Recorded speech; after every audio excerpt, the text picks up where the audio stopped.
Let's get started with biomechanics. So, yeah, how is everyone doing? Okay, great. We'll do gate biomechanics. I'll take some, you know, we'll get into gate biomechanics.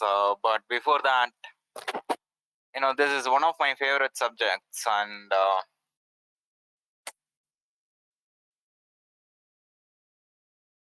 so I think this is a page from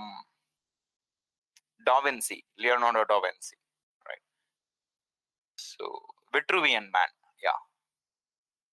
Okay, so I typically do start this by going through some of the greatest scientists of all time. But this time let me do it differently. Okay, so things are different. So quickly, what is biomechanics? I think is biomechanics. Okay, this is a somewhat of a harder question. Perhaps I do need to start it by the study of body motions and physical structure. Fine. Actually, the study of physical structure to a lot of extent, this boils down to anatomy. Okay, body motions to a large extent and mechanisms in our body, again to a large extent, actually is technically called physiology. So mechanism of living organisms, particularly their movement and structure. Movement in biological systems. Yeah, this movement is, of course,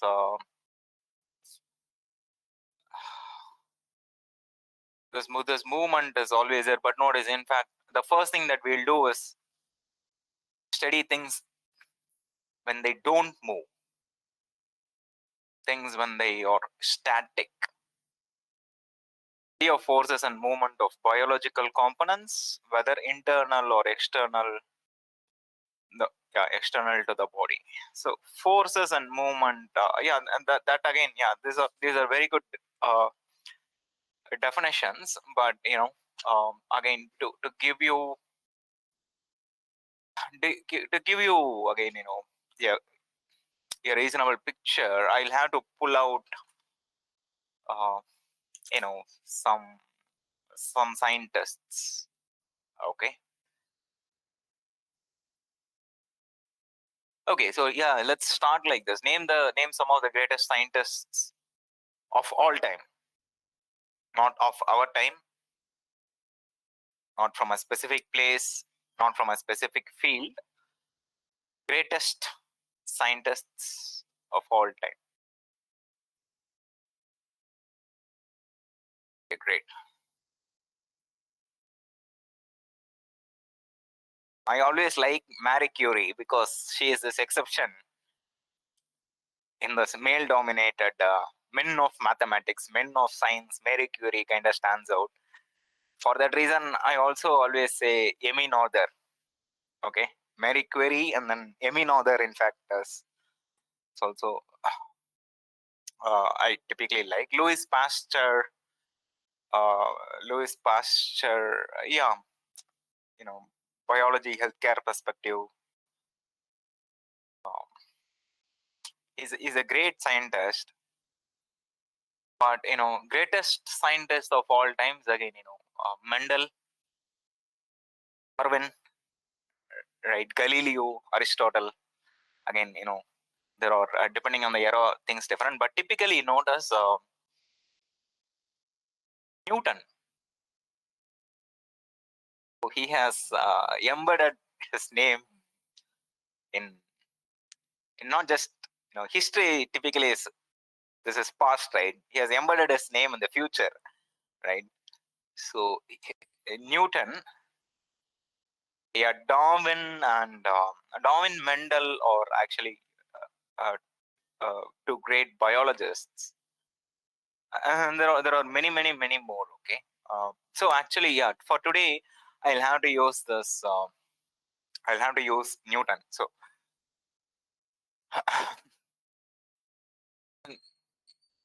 also, try to bring a friend or like, one of uh, one of one of many students' inspiration. So we have also have Einstein, right?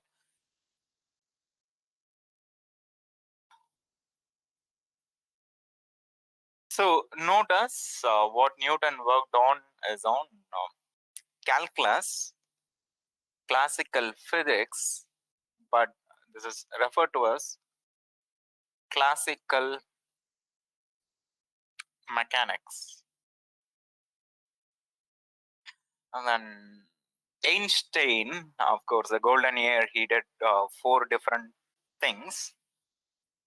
But what is very well known for is again mechanics.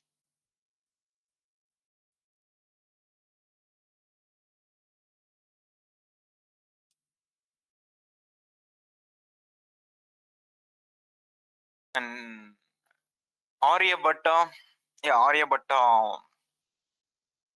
So it so happens that notice actually I should put that name over here because this kind of starkly contrasts with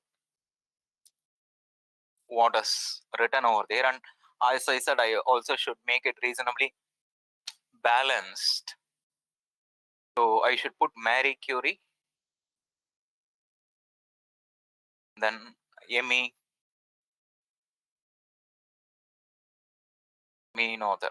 Okay, Emmy Noether, in fact, is actually in fact is actually the work she did is actually very very very important. Okay, in fact, notice Aryabhatta. So most of you know him through math, right? Gauss again is a mathematician. Newton is also a mathematician, but he applied mathematics to describe physical world reality. Einstein also did that. So which is why Aryabhatta is a mathematician. Then Newton's Einstein or like who used math to describe the world. Marie Curie was an experimentalist. So there is also this because there should technically I should put one more name. Unfortunately, notice the way history is written, not even able to recall it. The credit that typically goes to Watson and Crick should go to one of their colleagues who is a female. Okay, I'm not able to get the name right out, but so from experimental side there are many things. I mean, Emmy Noether is actually used mathematics to describe nature. Okay, and Aryabhatta is likely not one person. There's also a contrast, in fact, this side from this side, in the sense that the West, they have this. Thank you. Rosalind Franklin. I hope, that is correct, okay? Because she is the one who discovered the structure of DNA. What Watson and Crick did is to actually put together many pieces along with the piece that Rosalind Frank did. Right, yeah, X-ray crystallography, specifically DNA is a helix structure, Rosalind Franklin's discovery, okay? But Crick, they put together, assembled information from diverse places, so they kind of took credit. So yeah, let's, for that reason, I want to put that name, okay? Because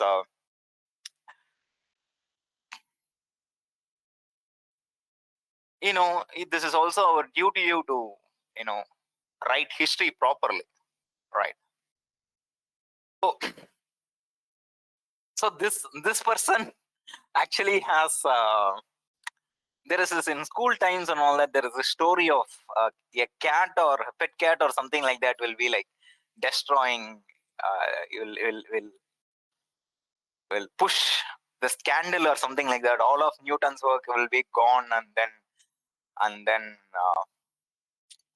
But Newton was like did not get angry with a cat and all that is like totally anecdotal and mostly imaginary. Newton was not necessarily a good person. He was at a position of power, and in fact, there are some actually big issues going on with people like Hooke and all that. Okay, again, Hooke's law is there in the syllabus. Force and all that is there in the syllabus, right? There is some Hooke did something fundamental, and because Newton was in a better position, academic, position of power and privilege. Again, history is slightly, somewhat biased. Okay, so yeah, let me leave that name also over there. But coming here, notice compared to all the scientists, Aryabhatta just doesn't stand out because he's a mathematician. But Aryabhatta is likely not a single person. So in the West, they also have this habit of taking credit for the work that you do. In the East, actually, it's the opposite. You don't like to take credit for the work that you do. Okay, in the East, I mean, whether it's in practice, that's a different question. But ideally, here in the East, taking credit for your work is actually one more way to get bonded. Okay, so Aryabhatta is likely not one person. This is like a group of people. Those who did mathematics, they were referred to as Aryabhatta. Then those who did mathematics from this region, they know Brahmagupta, Aryagupta. Not likely one person. One of the Aryabhattas discovered zero, but this is likely a group of Aryabhattas. Okay. In general, the person who studies mathematics, roughly, it goes to that. Okay. So yeah, to come to mechanics, they describe, Newton and Einstein described the world in the language of mathematics, but it doesn't stop there. It's not just about set of equations. They actually told us what this world is, how to describe the world. They gave us a perspective to even think about the world. Beyond those equations, you can also put that in English. It will be just a little bit lengthy. That English description of what the world is was not there before Newton. Very interesting description of the world, classical mechanics. A very interesting description of the world, relativistic mechanics, was not there before Einstein. Okay. Again, I'll show you, in fact, this is, I'll come to this, notice statement over here.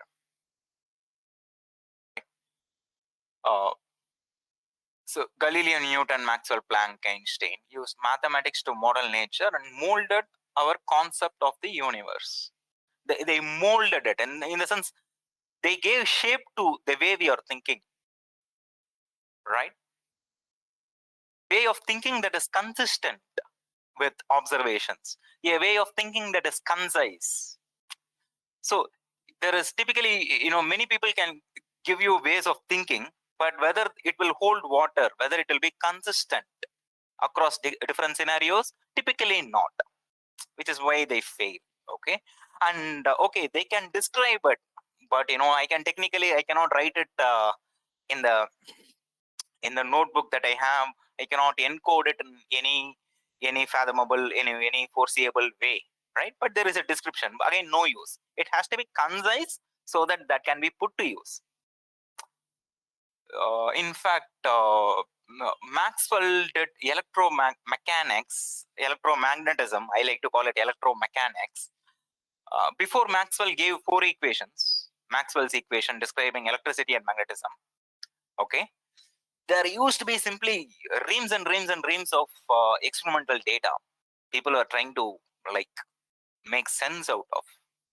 Okay, before Kepler gave one of the laws of planetary motion. Again, there was like tables and tables of observations and data. So data science actually has much earlier roots. People were doing data science before advent of computers. Kepler is one of the best data scientists in history, right? So they all molded our concept of the universe. They gave shape to the way we are thinking. So that is why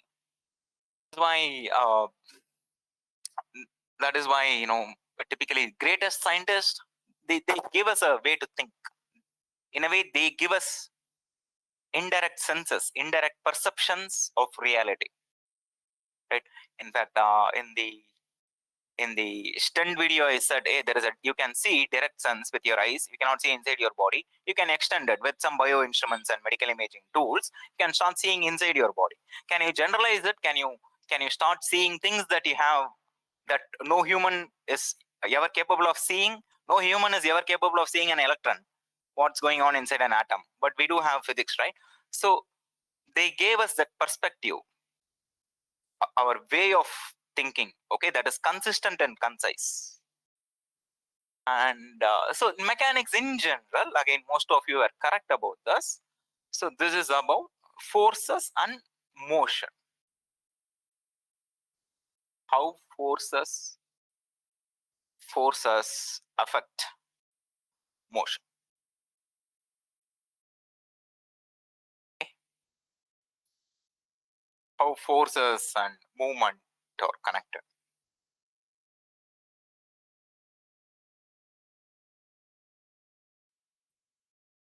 And so he did classical mechanics, mass, gravity, and all that, gravitational forces. Then ancient also gravity, same gravity, but we kind of made it more consistent, right? Uh, so forces and motion. So now we try to apply this mechanics, living systems, biomechanics. So ideally, what biomechanics is, so we are trying to mold a picture of reality that is specific to the living system. But if you look at it this way, that is what biomechanics is. Okay, again, so classical mechanics has applications, relativistic mechanics has applications, biomechanics has applications. So this can be put to question as, hey, if you understand living systems, can you put that to so this is not biology, this is not physiology, this is not anatomy, right? This is not the natural science that we're part of natural science, but this is something more interesting. Okay, applying this how forces and motion, interplay of forces and motion. Okay? And again, because we are going to apply that to living systems, so the way I would like to put this is forces. We know of many forces: magnetic force, gravitational force, electromagnetic, gravitational, nuclear force, this, that, and all that, right? So you are aware of many types of forces, so you could usually generalize this. But the motion, the word that I would like to use is analogously. You have forces and changes. So there is a change in planetary position. Can we describe that? Throw a ball, there is a change in ball's position. Can you describe that? Right? So any atom, any photon, things are it's moving. Can you describe that changes in the state of the system, right? So changes is a good way to put about it. Forces, again, you could easily generalize this. So I'll put a gen forces, not like Gen Z gen. This is generalized forces. Okay, and again, to give you like how difficult this is, it is very hard for us to go beyond our direct senses. Very, very hard. Okay, the direct sense itself is like, of course, hard. So interoception, exteroception, the terms that we use in physiology, this is relatively hard. But you might have heard of this story about Newton. Newton was like had a heavy lunch. He was sitting under a tree, and then this coconut fell on his head. I suppose, sorry, it's an apple that fell on his head, and all of a sudden he discovered gravity. So what exactly happened? What do you mean he discovered gravity when apple fell on his head? Anyone put that to English?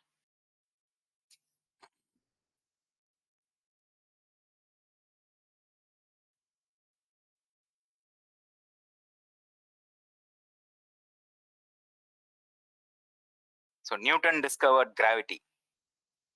Discovered, okay, so it's already, gravity is already there. He kind of discovered it. So there is some truth to this anecdote. That is, Newton did discover it. Objects are attracted to ground. Yeah, that is correct. Was coined as gravity, fine, but so what? But here comes the magic. So roughly, what is the size of an apple? We can hold it in our hand. The size of a planet, a rough estimate, what is the size of Earth?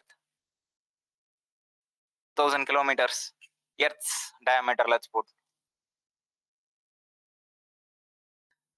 Yeah, 12,756 kilometers. Few thousands of kilometers. And how far away is it from the sun? That is another, couple of, no, we get to 8 minutes. 8 minutes of light travel, right?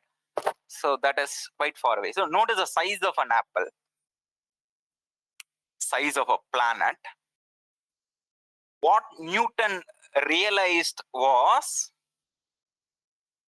force of attraction between the planet, between two planets, is the same force that is also attracting this apple.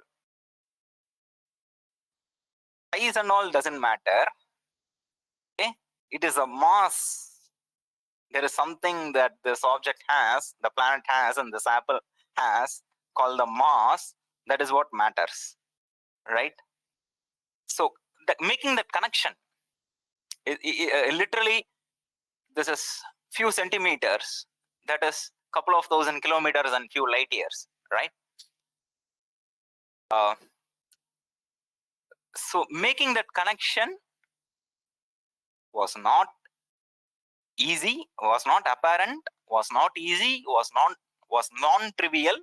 Newton did it because the way this forces and motion are related, the way apple is falling directly to the ground in a projectile motion, and if you kind of keep on exaggerating the projectile motion, the projectile at some point will start becoming an ellipse around the earth. That connection was not that easy. He made that connection. In fact, these days there is this thing called multi-scale mechanics, for example. This is one of the things in biomechanics. But notice, multi-scale is not a new feature. Multi-scale, one of the first multi-scale scientists is actually Newton, right? So this boils down to this thing. Can we understand the forces, interplay of forces and motion? Okay, so that is, can we apply that to living systems? Now, biomechanics, interplay of forces and motion and living systems. Can we understand again, okay, if we apply that to healthcare problems, perhaps we can improve human health, right? So science is one thing, then application, technology, innovation, that's a different thing. Economics, business, politics, sociology, that's a completely different thing, right? Sociology, psychology. But in theory, at least in principle, if we can refine this principles and theory of biomechanics, it could, time permitting, it could be applied to improve healthcare, right? That is one of the main objectives. So this is mechanics applied to living systems. So can we understand the human body like we design, analyze cars and aeroplanes, right? So engineers, we could design cars, aeroplanes, the chair that you are sitting in, the building, the computer chip, each and every part that has been synthesized, we know how to design and analyze and synthesize them, right? Anything that you are staring at it in your room right now, right? Likely there is an engineer who could design, analyze, synthesize it. At least teams of engineers, right? Now the question is, can we also do that for the human body? And human body is not just as a human body. The principles should technically apply to any part of the body. It should technically, can we model, understand organs in the human body, like we design, say, parts in a car and aeroplane. And you can keep on generalizing that. Whole body, organ, tissue, then you have cells, gene, proteins, right? Molecules. So can we do that? That is a question. So this is really a description, at least the objective is to describe interplay of forces and motion in a living system. Okay, multi-scale. This is of course multi-scale. So on the body, organ, tissue, cell, protein, gene level. So this is known as multi-scale problem. Newton did 2 length scales, apple and planets. Now here you have length, time, mass, charge. Charges also, electrostatic forces play a role. Nuclear, at least from an imaging thing, from a mutation perspective, nuclear also plays a role. So this is literally multi-scale. A quick way to put this, multi-scale. Second, there is this. Multi-scale, would roughly think of, I have some, that staircase below gives you a picture.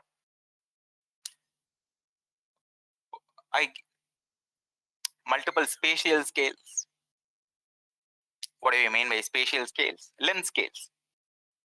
Apple and a planet, and a solar system, and a galaxy, and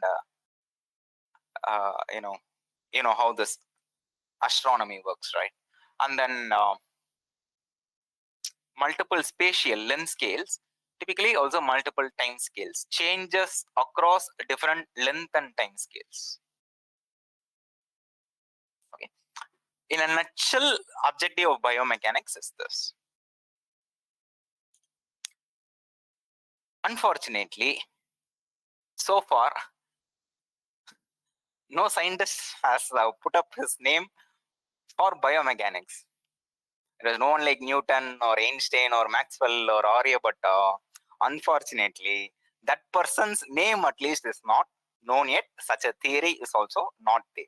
So we kind of use bits and pieces of existing theory, mostly from Newton, classical physics, classical mechanics, to some extent to Maxwell, electromagnetism, and we'll put that to study the living systems. Okay. So in fact, half an hour, right? Yeah, we'll finish and we'll get back to gate in a couple of minutes. So the reason, this is the conventional way I start. This is, does anyone know who this is? Person? Somewhere you should have sensed it, smelled it somewhere, right? No one knows. So yeah, I need to take a few minutes. Okay. So we have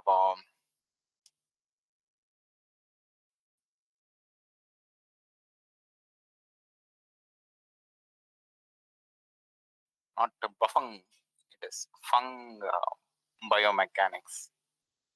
This is one of the classic books in biomechanics. Notice this is by C. Fung, right? Not just that, you put C. Fung.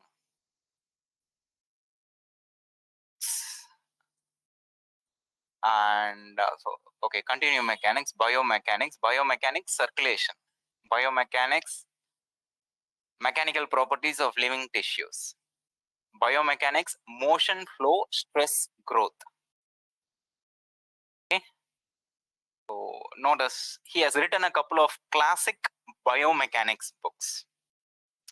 Okay.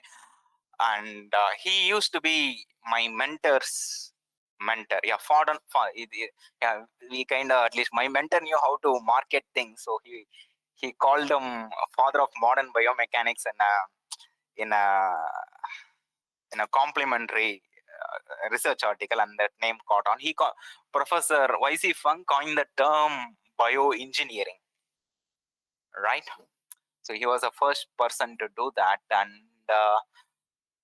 in fact, so I haven't had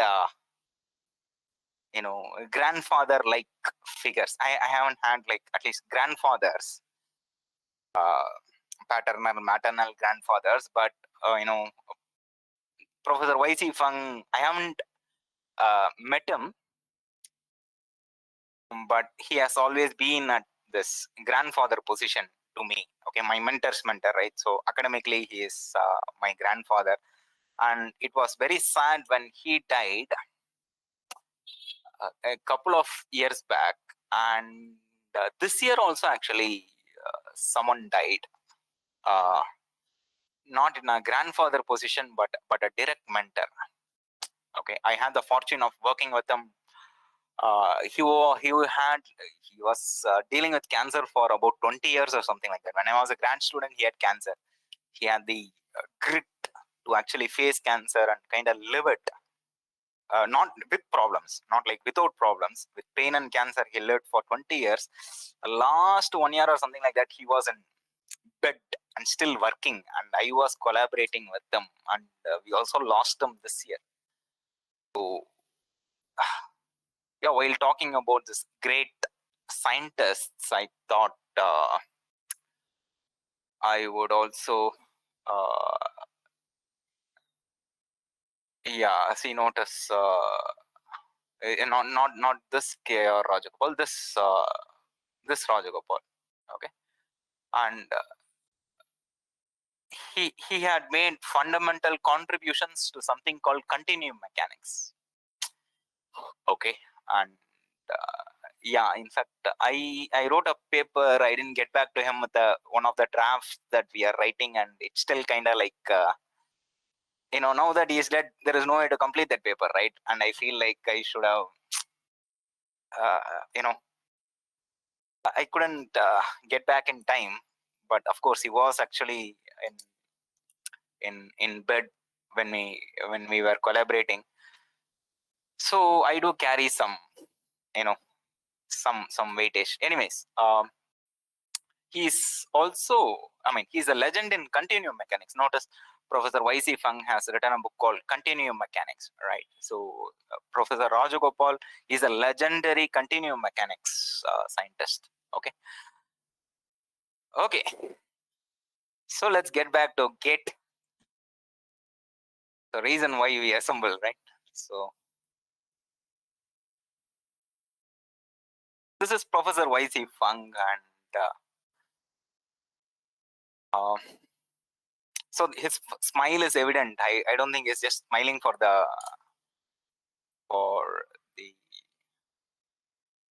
this is not visible. I shared it.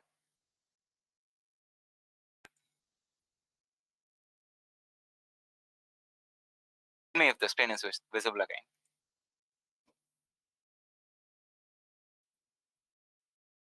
Yeah, I think it's visible. So notice he is his laughter is legendary. Typically, if someone is laughing, another person in the room will know that person is laughing. Nowadays, this laughs are okay, but Professor Y.C. Fung is laughing. Someone down the street will know that Professor Fung is laughing, right? That is in the next street.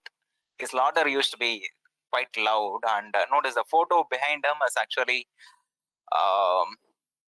this is picture of arterial cells, artery, blood vessel artery, right? That cell. So he was studying growth and remodeling, at a later stages of his life. and his words. We'll stop this intro with this words. Okay, this one of the beautiful words. Describing interplay of forces and motion changes in living systems is not easy. Okay, so this is an intro he wrote for the introductory. He started a journal called Biomechanics, BMMC. Okay, BMMC or BMMJ, Biomechanics Journal, the most important biomechanics journal, and exasperated. So already they have like their hairs and all like fallen off, like they are like now. So like, or hairs plucked, nothing left to pluck. So now they are kind of in that state. So exasperated biomechanics, because that is how hard the field is. Okay, you spend time on it, you realize. So may demand, show me a compact law that summarizes the mechanical consequences of genetic activity. Actually, he made it somewhat relatively easier. You forget interplay of forces and genes. Interplay of forces and changes. Look at one specific thing. Yes. Can you concisely describe how genes affect body mechanics, say even at least at a tissue level, muscular level, tissue level, organ level mechanics? What is the mechanical consequences? And ideally, if he is asking this question, this Kuti will jump 8 feet, then the parent jumps 8 feet, Kuti will jump 16 feet, right? So this Kuti will be jumping like one more, right? So you could also ask the other way around. What is the genetic consequences of mechanical activity? In fact, that was a problem that you were studying. So hypertension is leading to gene level changes. Observe it, but what's going on? Again, we have like now not dreams and dreams. We have like bytes and bytes, terabytes and petabytes of data, Google Scholar and all the thing, right? But any concise, consistent description is not there. Okay. So mechanical consequences, that is force, motion change consequences of genetic activity, and then the other way around. How does forces, movement changes affect genetic changes, epigenetics to some extent, let's say, right? So those are two interesting questions. He knew, because he was also studying with hypertension and blood vessels. But the field as such, people are somewhat right now highly irritated, dejected, demotivated. Okay, all the diseases they are studying, typically they have them, right? So that's how stressful and toxic somewhat the field has become. So it kind of is mentioned in a modulated way, exasperated biomechanics, but this is the objective. Okay, so GATE, what are questions from GATE biomechanics? So this is my classification. You have basic questions from theory, questions from musculoskeletal system, from microstructure, which is why in human anatomy and physiology we spent a lot of time understanding this. Understanding as in like getting used to the vocabulary, kinematics and gate analysis. That also theory part we have done. And I have again, this is GATE syllabus, but I always, what is there in the syllabus is kind of better concisely summarized here. First thing is statics. Things are not moving. Can you describe? Things, forces are interacting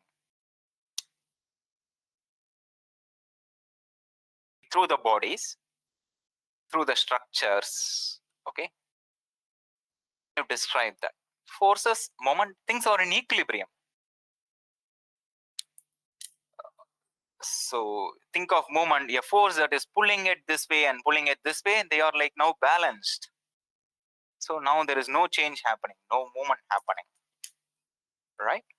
So statics, things are in equilibrium. We study that. So now, okay, what are the principles? Can we apply that to can we apply that to the human body?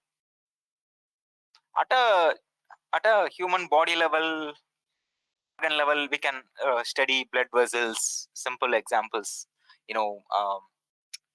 minimum viable examples are possible. Joints are all can be easily analyzed and all of that. So things are static. It's like also presumes, so no movement, no change.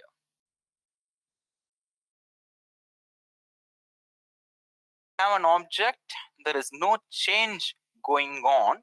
So the object as such is not moving left or right or up or down. Okay. The object could be moving in a different way. Can anyone mention a couple of means? So left or right, up or down? Sir, then this is like up left, up down, right? Not that. Can you describe few other ways the body can move or change?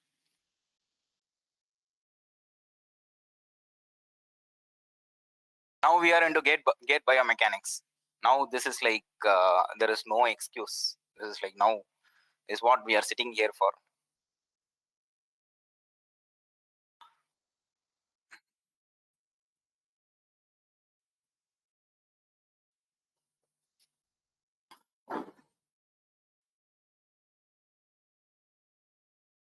Free fall, so that is moving down. Free fall. Okay, free fall. Okay, not with respect to Earth, sir. This is in space. But still, this is forward, backward. Okay, actually, that brings an important point. Okay, so whether things are in 2D, 3D, 4D, that's a question. But notice, even let's kind of let's put a spell. Okay, let's put a constraint to the body. Spell. This is Wingardium Studiosa. So this is Leviosa. This is Studiosa. So the body is constrained to the plane that you're looking at. It cannot move out of the plane. Okay. So with this spell, now is there any other type of movement or change possible? Again, notice if you describe the chemistry and all that density chemistry, there can be density changes, there can be chemical changes, but I haven't described it. It's just looking at a gross body. Any other type of changes? Yeah, so this is what I mentioned. So up, down, left, right, it can be moving diagonally. So that is, it's moving both up and down. It's moving up as well as it's moving down. Notice. So that is nothing but moving up and left, right together is moving diagonally. So that is also kind of there. Anything else? And this is a very basic important question. So notice I said forces and changes, forces and motion, generalized forces, Gen Z forces, and then changes, right? So we have to do some justice to that. So this, how many ways can this move? So diagonally is in mathematics, but linear algebra terms is not independent of up, down, left, right motion. Diagonal is just a combination of up, down, left, right? X and Y motion. Combine it, you get diagonal motion. So in that sense, it's not something new. That is not something new compared to what is already written there, what is already accounted for. Okay. And these are very fundamental, important ways to think, and some of these are there in the syllabus. Okay. So now we are talking GATE syllabus. They can easily, I can cook up, 1 mark question, 2 mark question, 4, 5 question in one paper itself. I can set for the GATE exam.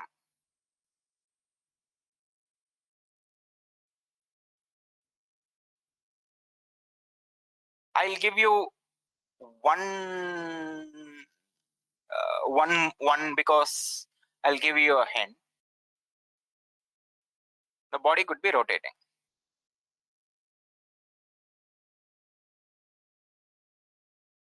which cannot be really described by any combination of left and right, up and down. It's just rotating. So in statics, we arrest these movements, all these three movements. Okay. And when we study tissue properties, interestingly, here in this 2D plane, it could be doing something very interesting.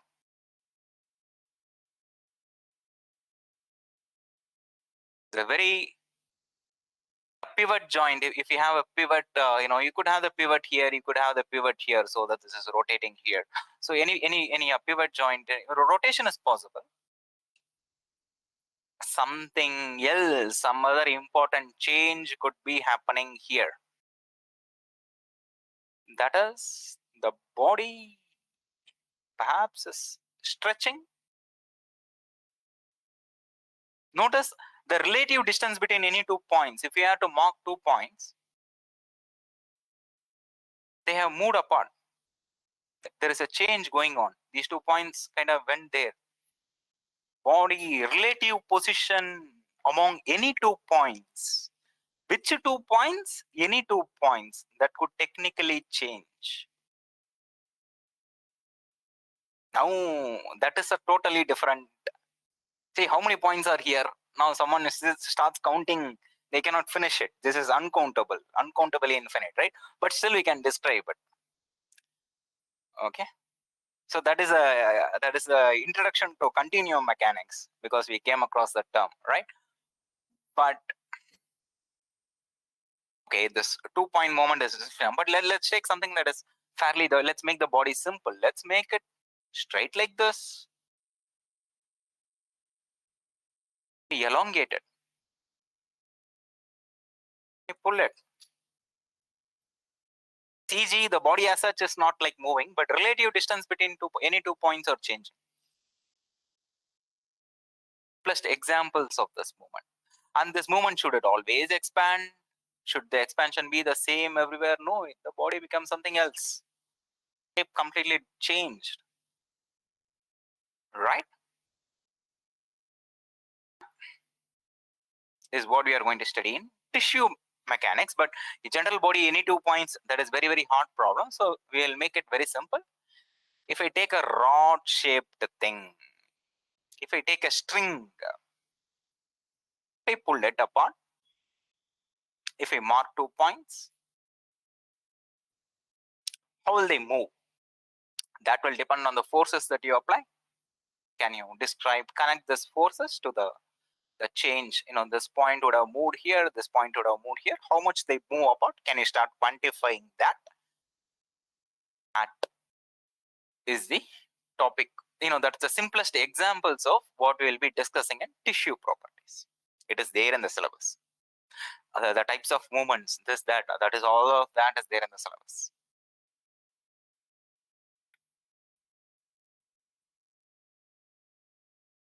What is biofluids?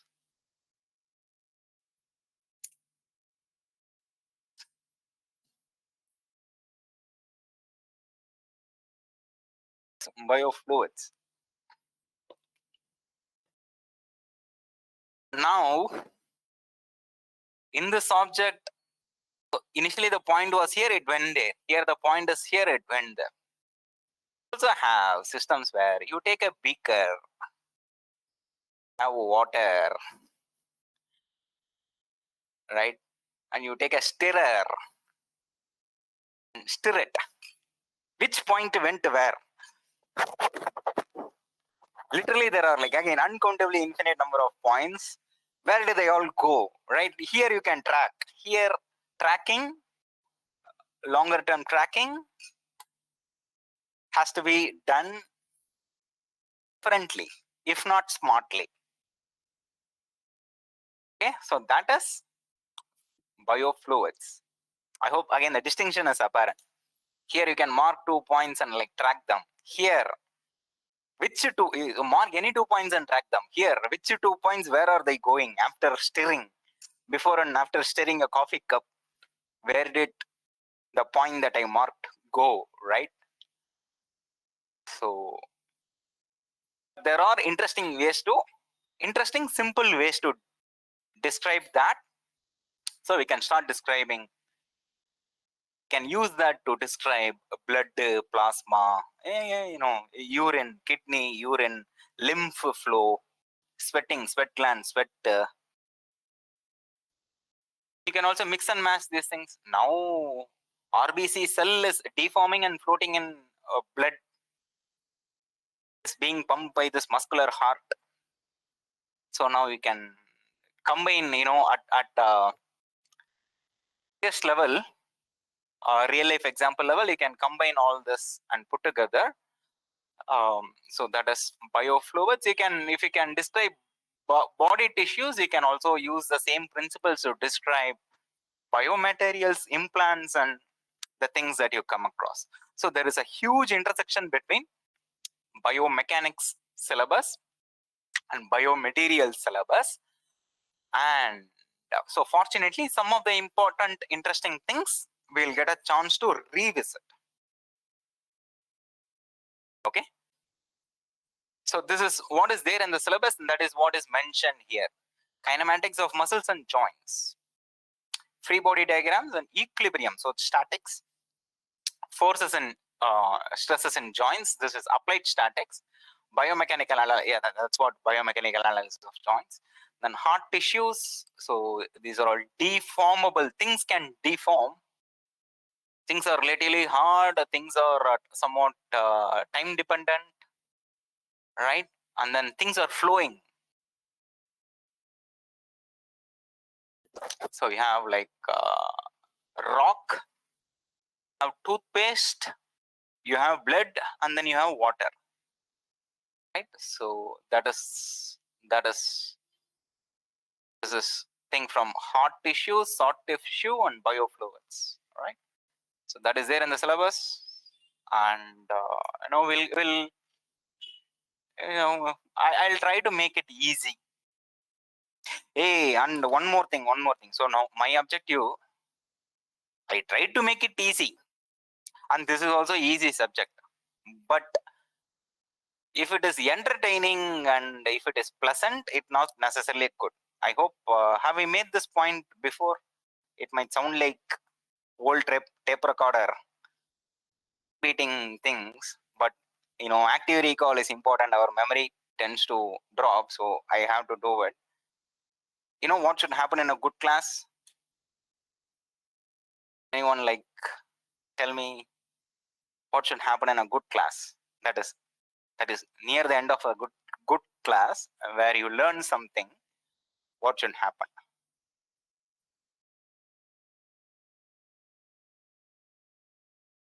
I told you, I have told this, that interaction, fine. In movies, there is no interaction, at least between the screen and unless they break the third wall or fourth wall, there is no interaction. But interaction, fine, beyond practice. Practice is something should specifically happen, which is a good sign of learning. It's a sign of entertainment. Entertainment is required, okay, but it's also a sign of learning.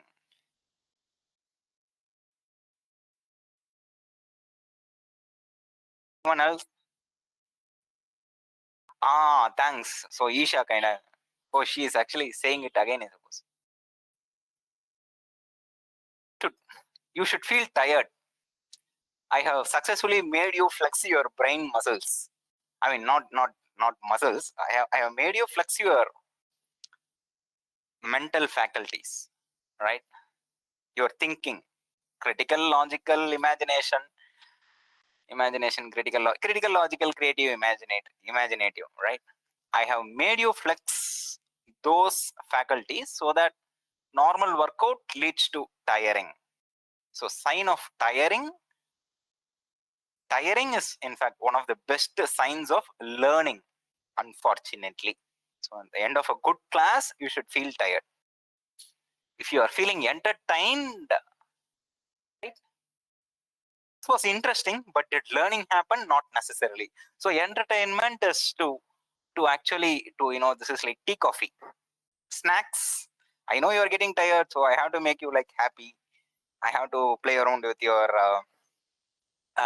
brain chemistry a bit. So that is where there's all this all this digressions and any lack of presence of humor, right? Not bodily humor, this humor, right? Sense of humor or lack of it, whatever, right? So all that is needed, but you should technically feel tired. Okay, let's get to this. First thing is, what are we talking about? Force. Okay.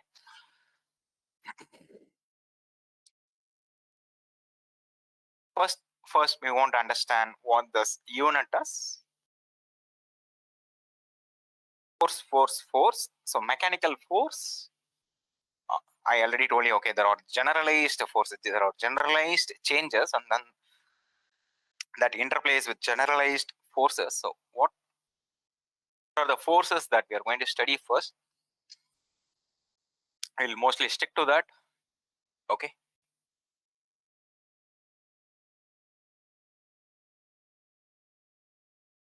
So happens that so unit of this is 1 Newton.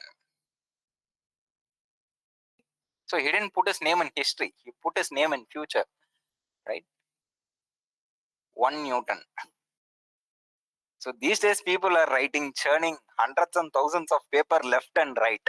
All of that would disappear. But will Newton disappear? No. He got this real estate of units, right? So literally there is no physics without Newton, right? So 1 Newton corresponds to, what is 1 Newton?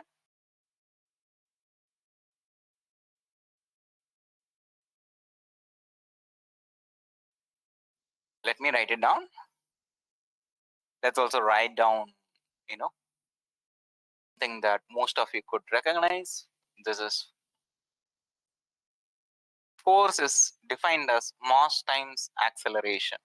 One of the Newton's laws, right? 3 laws of motion, Newton's laws of motion, right? 1 Newton is, let's break it down. So this is in 1, this is in Newton.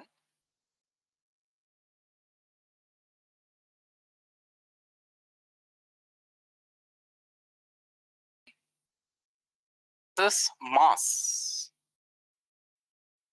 that is in kilogram.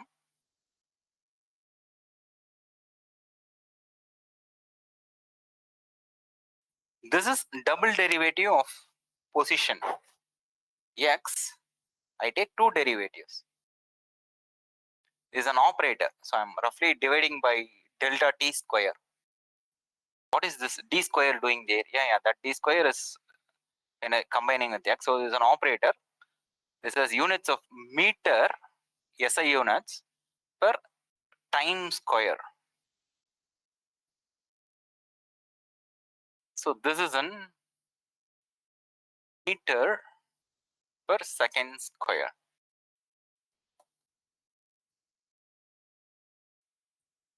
Okay, and of course we'll mostly use SI. There is this confusion. People got confused. Between Europe and America, there was a confusion.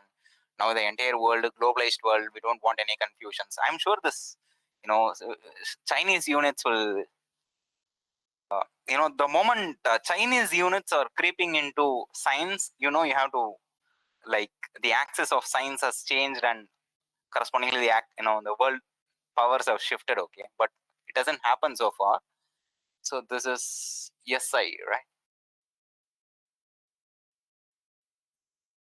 SI units. So 1 Newton is 1 kilogram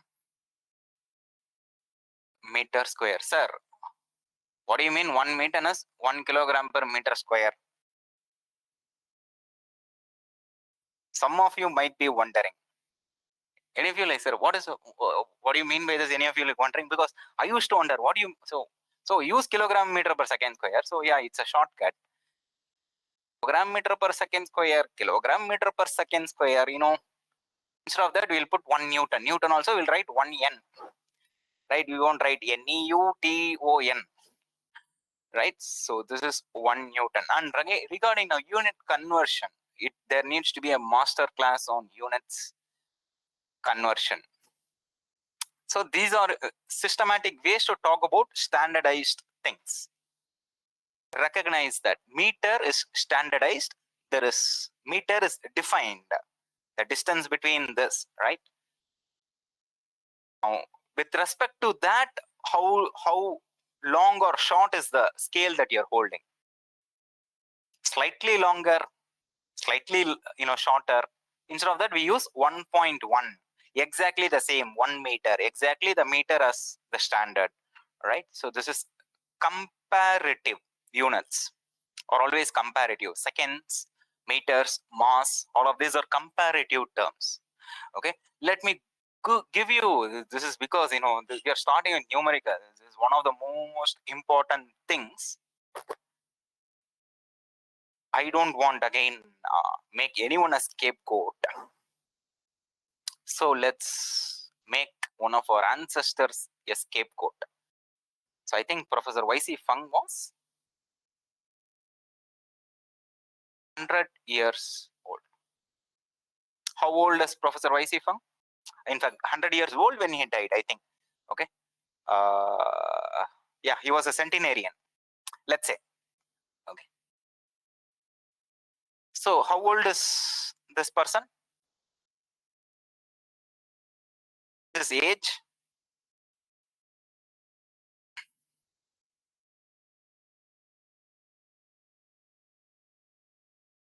Come on, I am waiting for some echo. It's a straightforward question. I want to make it, yeah, okay, better than average. Okay, fine, this is average. Average is like increasing. 30, 40, 50, 60, 65, 70, 80, 90. But exactly better than average, but actually he is 100 years, right? So compared to 1 year, one orbit around the sun, 1 Earth's orbit, full orbit revolution around the sun, he has done 100 revolutions, right? It's a comparative term. So let me write that. That means this is references Earth's rotation around sun. One complete revolution.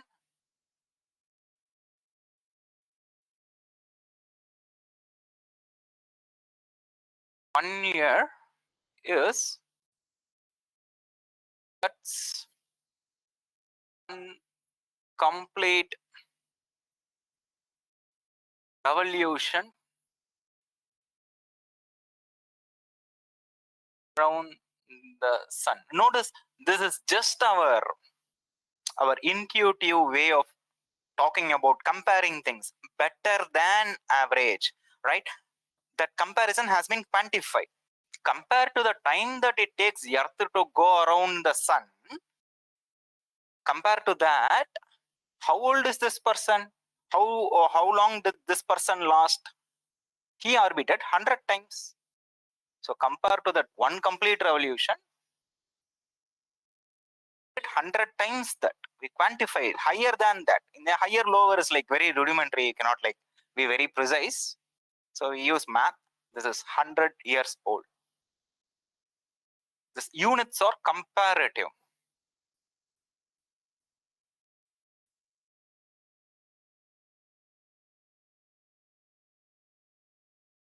Does this point make sense? Because often marks are lost either in recall. You fail to recall something that is formula or theory. This second most important reason. There is a silly mistake. That silly mistake has to do with units. They asked in years, battery life in years. You entered battery life in seconds. Gone. Your calculation is correct, but what you entered is incorrect. So is this point? Units are comparative. So in simple English, this person is actually orbited many more times. Went around the orbit many more times compared to Earth. That is in simple English.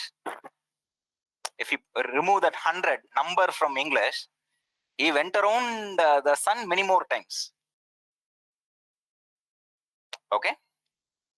So units are comparative. So when we say 1 meter, 1 kilogram, compared to this object's mass, this is 1 Newton is that. If it's 2 Newton, it's actually twice the kilogram, or a combination of kilogram, meter, and second square. It's somewhat combined. Okay. Let me also get another important point across. If you are not asking me questions, I'll be asking. You are giving me opportunity to ask questions. Okay. So units are comparative. Let's give me an example. So there is no. So now the number depends on the standard. Now number depends on what you are comparing things with. Okay. So let's give a simple example to this. Simple. Okay. My objective is to make it simple. So let me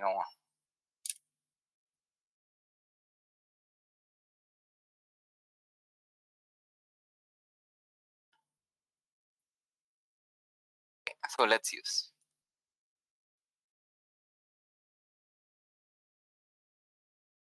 If let's say I'm defining a dog ear unit. If one dog ear equals, on an average, let's say. So I'm defining it. One dog ear is ears. How old? So let's now at this time I don't want to use but intentionally, unintentionally. So let's pick a somewhat of a neutral name. Watson. Watson is 100 years old. English Watson, Tamil Watson, right? I mean, the India will Watson. So whatever, Watson is 100 years old. How old is Watson? Dog years. How old is Watson? Enter answer in dog years. So dash want dog years to 2 decimal places.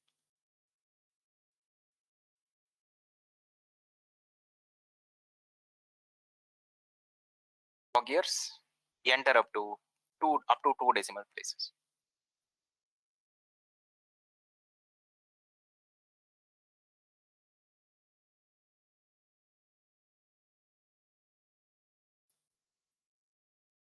I'm waiting for an answer at this stage. How old is Watson?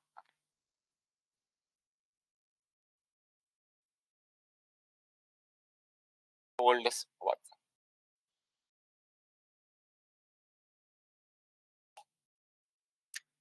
So this is 100 divided by 8. Ratio proportions. Great. All of you know this. 12.5. I'm getting the same thing. So 12.50. Same as 12.5. So this is 12.5. Where do you get that number from? It's not as 100 by 8. You all did it intuitively, right? You know this. Suddenly they change it to Newton dyne pound. Meter, centimeter, feet. 1 feet is this much. Right. And then we also have to pull out another important thing called dimensions.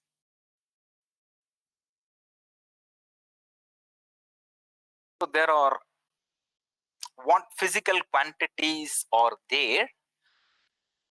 There are 7 dimensions. They say 4 dimensions, 13 dimensions, 21 dimensions, but there are 7 fundamental dimensions: length, mass, time, electric charge, things like this. So what are the dimensions of this? Can anyone say what is the dimensions of Newton? This corresponds to what? So let me write down. You have length, mass, time. So what kind of a quantity are you talking about? Length of objects, the mass of objects. I cannot compare a mass with a length, unfortunately. Fortunately or unfortunately, cannot compare time with a mass. At least we started out that way. Make things to make exam questions look harder. Now there are combinations of dimensions. So this force is a combination of length, mass, time. Kilogram, meter per second square, right? So is Newton the only combination? No. Most units that you would come across in the paper are combinations, right? So this is time to have fun. So either the student or the examiner, ideally both, right? So notice, yeah, most of you correct. You have a length. You can describe things, how long or short they are. You can describe mass in them, not like how heavy or light they are, because the moment that brings in how heavy something is actually a weight. Okay, mass is mass. Okay, we will come to that confusion next, but so you also have time. So unit of this is, notice there is a length. Sorry, first there is a mass, kilogram. This is mass. This is length. This is per t square, right? So let me write a mild note here. Mass, length. M is for mass. The small m, length, time square. So the dimensions, yeah, most of you got it correct. M, L, T minus 2. If you understand this concept, there is at least one question in the entire GATE paper you can answer using verification, elimination. Why? They have given symbolic relations. LHS equals RHS. But the dimension in LHS doesn't match the dimensions in RHS. For 3 options, only one option it matches. So that has to be the correct option. So if you really understand this, every year there is at least one question that you can answer. No, I mean not dimensions of Newton. If you understand what this dimensions are, why 1 Newton is ml t power minus 2, because no one is asking a question, I am presuming you understood it. There is at least one question, at least one in the GATE paper you can answer by using dimensional analysis. What is the dimensions of LHS? What is the dimensions of RHS? This is in mass, this is in length. Totally nonsensical, incorrect option, unless they are asking for it. Let's look at option B, right? You can verify, eliminate just using this.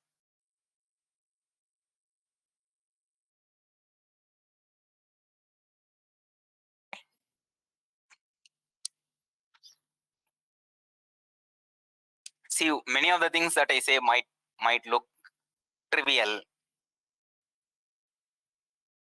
but when it shows up the way it shows up in the GATE exam, GATE style framing, then hopefully you are well prepared by then, okay, to face it. Fine. So this is 1 Newton, and what is standard force that we know? Notice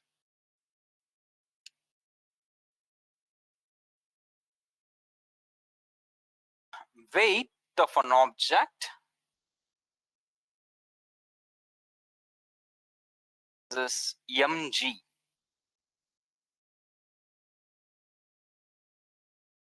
Okay, let's also Let's give colors.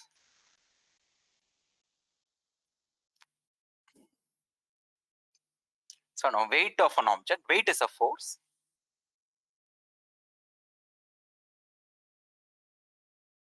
Mass is not a force. Mass times acceleration is a force. Mass times acceleration due to gravity in whichever planet you are living in. You are living in Earth.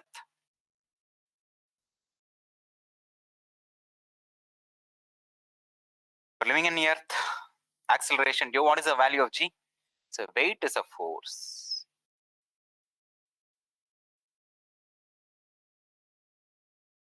In they sent astronauts to space. Hey, g is different there, close to zero, right?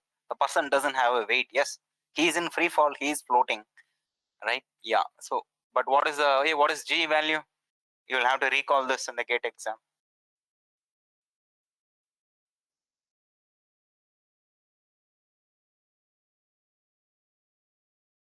Acceleration due to gravity, right? You drop any object. This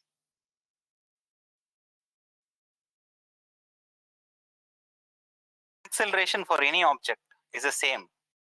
This follow. See, this is not easy. Any object, Galileo, right? Galileo. Some of you mentioned Galileo. There are two factors: mass of an object and acceleration due to gravity. Different objects have different mass. Feather has mass. Rock has mass, but there is a constant acceleration going on. Something fishy. He kind of smelled it, right? So things are falling at the same acceleration. If you do the experiment without influence of air drag and things like that, on Earth, all their accelerations will be 9.8 meter per second square. That's your Galileo, and that was not a simple connection. Okay. So because we have this, unfortunately, we got into this habit of taking things for granted, and in Earth, okay, not amplitude. So on Earth, acceleration due to gravity, this is 9.8 meter per second square. Most of you know it. Typically, this is given, and also slightly approximately. Okay, but 9.8 holds good for most problems. Okay, and if they want to be specific, they have to give a number.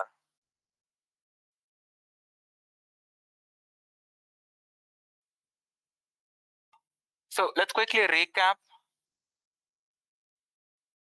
It's all comparative. But what kinds of things you are comparing can be fundamentally very different. It could be like a length-like quantity, mass-like quantity, time-like quantity for our purpose here, for under current scope, right? Or sometimes it's a combination of length, mass, time. And different people, different people use different languages. They also, there is no international cooperation. All these comparisons, someone likes donkeys, someone likes, in one country people are petting dogs, another country people are petting donkeys, right? So there is like all sorts of things happening on. Now, either whether it's like a dog ear, man ear, right? Earth ear, there is also lots of confusion. So you could always, but these are comparative, you can make conversions. The simplest example is shown here. And with a force, you can have mix of things, ml t power minus 2, right? Mass length time power minus 2. And so you have, notice, unit of force, the SI standard, this is Newton, kilogram, meter per second square. CGS. So the troublemakers, they wanted to use gram centimeter second square. Why in the world would you want to use gram centimeter second square? Right? Because see, even if you are working with blood, right, the forces that you want to compare with, you want to feel what is, in fact, what is 1 Newton is roughly, take one, take one apple, European apples. These are reasonably big, okay? at least, not too small, reasonably medium size apple, squash it, spread it over an area of 1 meter. Okay, and you will be getting 1 Newton per meter square. That is a Pascal. Okay, so so you're comparing with the weight of an ample, roughly spread over. If it's pressure, it's spread over an area. Okay, in fact, yeah, that is following suit quickly. Same page. You are expected to, of course, remember this. You're also expected to remember this CGS, because in fluids, blood, plasma, and all that, what you are comparing it with is closer to gram centimeter per second square. How old am I? Am I like 0.00, 10 power minus 10 power minus 5, 10 power minus 10 light years? Right? It doesn't make sense. And it's not convenient, right? You use something, you use 57, 50, 30, 20, 18, right? Something that is convenient. Age, you use years. Heart rate, you use minutes. These many beats per minute, things like that. You use convenient things. So in biofluids, gram centimeter per second square is convenient. CGS is convenient. For that reason, you are expected to recall what is 1 dyne. This is also unit of force. But just like the donkey dog ear, it's a dyne, gram centimeter per second square. You are expected to recall. That's why you put a star. British should be asking too much. They have already troubled us a lot. At least if they give it, they should give the units, okay? But dyne, you are expected to know for the GATE exam. This certainly 9.818. This is over here, right? 9.81 meter per second square. Yeah, British, fine. CG, this is also fine. At least, notice, if you know how to convert your age to dog years, you can also convert meter per second square to centimeter per second square. Same logic you all used. How you got 12.5? The same logic. Meter to centimeter you could do. Meter per second square you could do. Meter per year square, right? All of you could do that conversion. So 9.81 you are expected to know. Force per unit area. Next topic. Force per unit area. So this is where we'll take 1 apple, 1 Newton.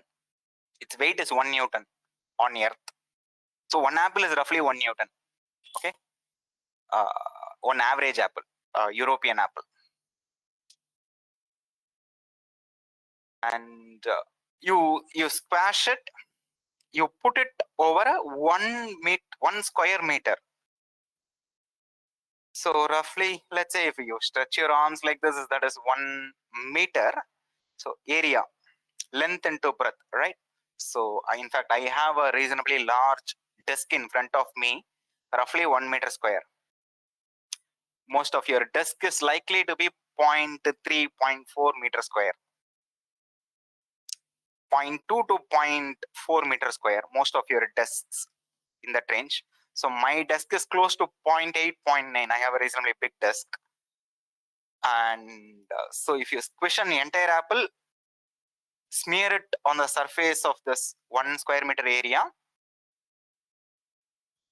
There is an ant or something like that feeling pressure. That pressure is 1 Pascal. A Newton per meter square. A apple squished, smeared over a square meter area. It's very hard to say, right? So now this is also getting convenient. Newton per meter square. Say this 5 times. Average size apple squished and squeezed and smeared over a 1 meter square area. Average size apple squeezed and smeared over a 1 square meter area. Like twice itself, I am getting tired, right? So we have a very concise notation. Okay, units. The point of this is to make your life convenient, not complicated. Point of this comparison, standard comparisons, is to make it convenient.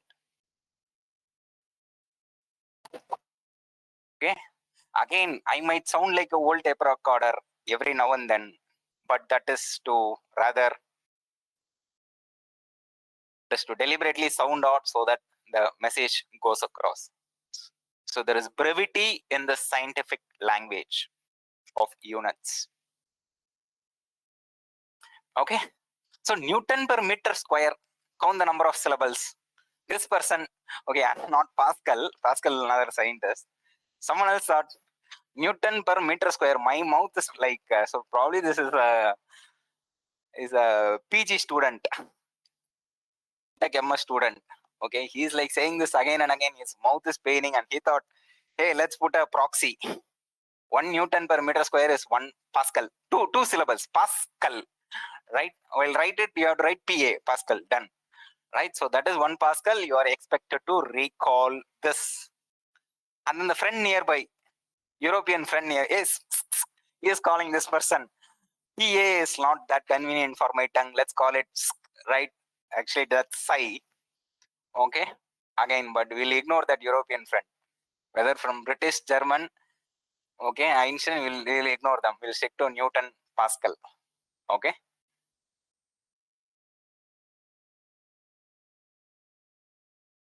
Things that I highlighted, I pointed out. You're expected to recall in the GATE examination.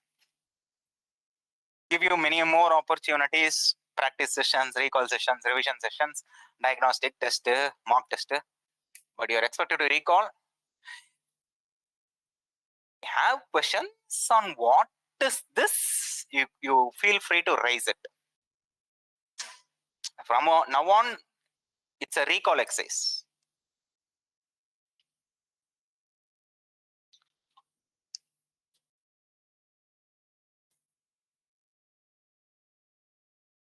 Great.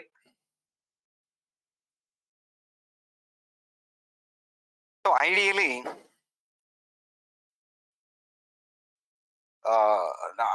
ideal class learning happens when things are tiring. Not, I mean, tiring as in like not always. It can also be rejuvenating. Okay, but this is typically a conversation that best happens when it is in question and answer format. That is why many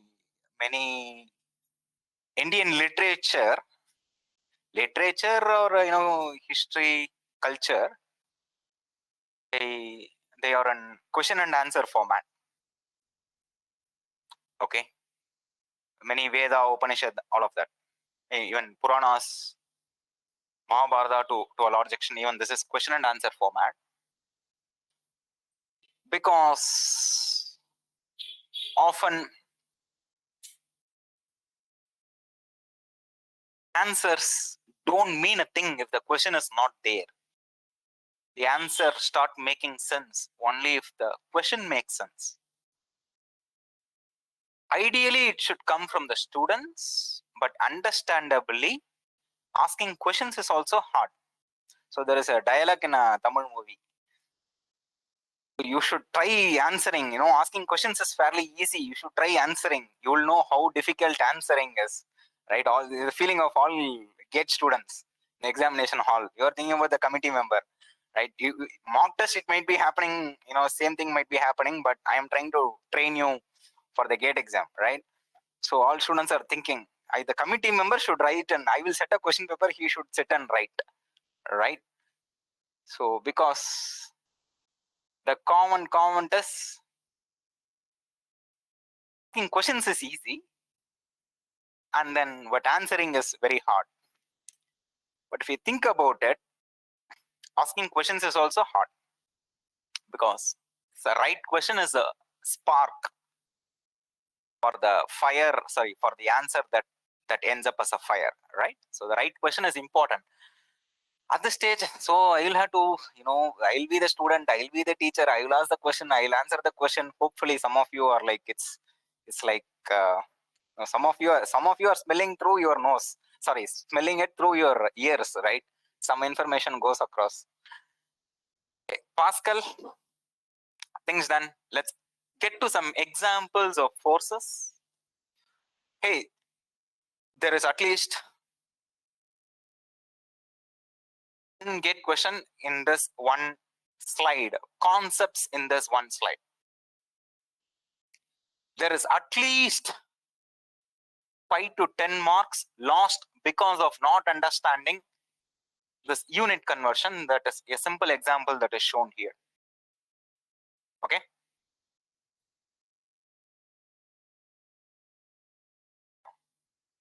And the typical silly mistake in mechanics, student will take the mass and multiply it.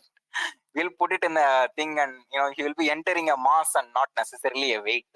They are asking for a force. This person is entering a mass. I am 70 kilogram. How much did you weigh? 70 kilogram, right? That's your mass. How much did you weigh? Weight 70 into 9.8. How much is that? 70 into 9.8. 686 newtons, right? So we have this habit of entering mass. That's also a basic, elementary silly mistake that goes on.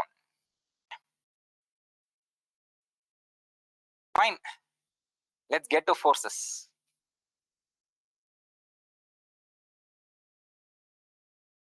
Okay, I have already conjured many visuals and imaginations for the day. So, there is one more digression that was about to happen, but I'll refrain myself. Forces. There could be forces that are external, forces that are internal. Typical classification of forces: internal, external, normal, tangential, axial, compressive, coplanar, collinear, concurrent, parallel. Okay, let's give me some examples while I describe this. So I am trying to force a question, asking you for an example. I am trying to force a question. Pick your favorite type of category of force here. Try to give me an example. Pick your favorite. Within this restrictions, I have shown 7 categories or types. Within them also there are subtypes, but at least pick any of the 7, any one of the 7. Give me an example.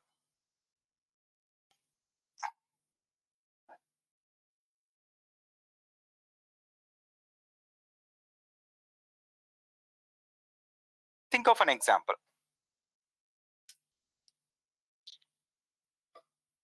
So tensile is pulling off a rubber band and compressive is pushing it together. Great. Thank you.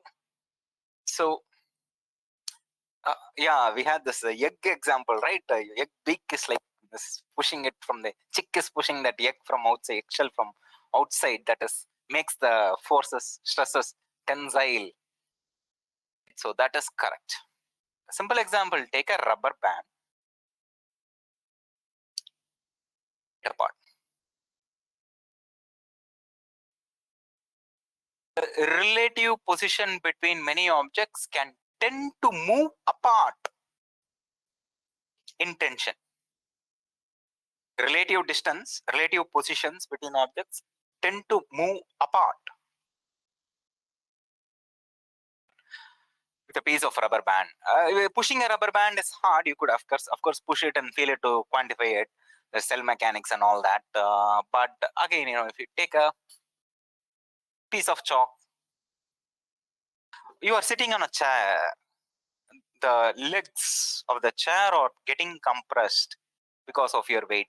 Your weight is pushing them down. The ground is like pushing the legs from the upside, not your leg, the chair legs, right?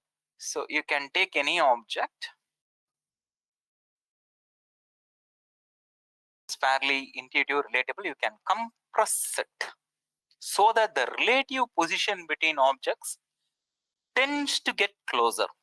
Whether they get closer or whether it tends to get closer, this is the difference between statics and deformable objects. Tends to get closer. There is a compressive force nevertheless. Great. Rope tension example, collinear. Great. So, forces and right? Con also will put it there, but current forces. I know this pitfalls of using word etymology, or our student say concurrent. Oh, so this is likely something to do with the currents, touching the current, right? So coplanar, collinear, concurrent. Okay, these are forces going through the same line, and the rope is a very good example.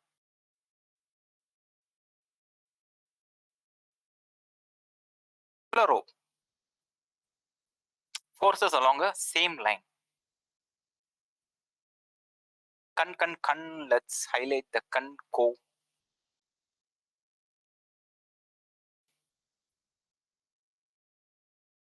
Same.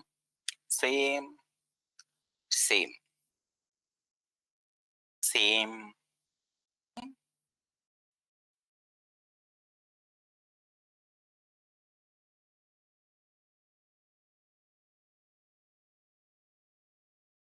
line. Yeah, compression, tension, compression. Now most of you have a very good idea. Pulling a rope, that is, notice this is all, it acts, the forces are acting along a line. They are collinear along a line. Planar example of book resting on a table, since coplanar means lines of action all lie in the same plane.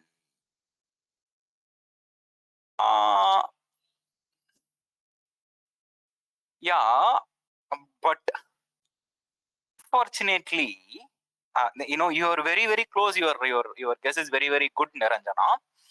But unfortunately, the forces should be in the same plane. The book is in a plane. Forces on the book are out of plane. The book table is horizontal. The weight is hanging, going vertical. The weight normal. So that planarity is somewhat misleading. Okay, for that reason, avoid that. Things in the same plane.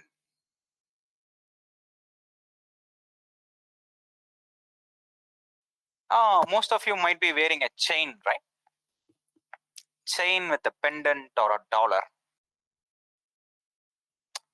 Hold the chain like this so that your pendant or dollar goes like this.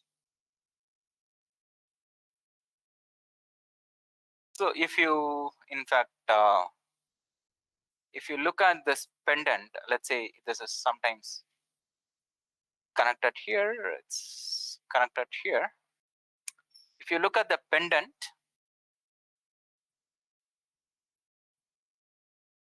something, the chain is pulling it this way, the chain is pulling it this way,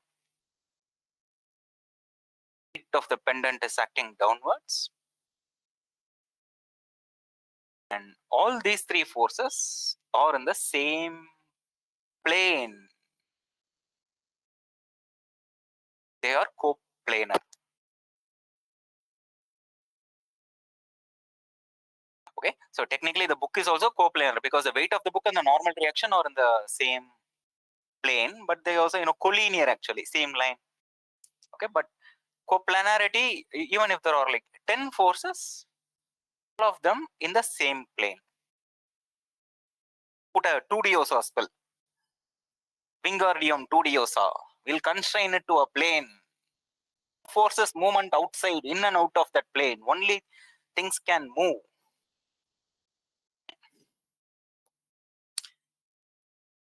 A car standing on a bridge. A car stands on a bridge. The weight of the car upward support reactions from the bridge in one vertical plane.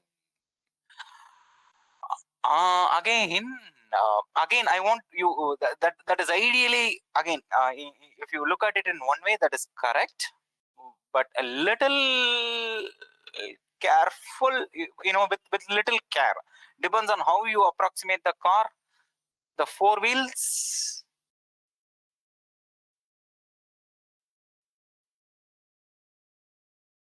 Four forces are not in a plane.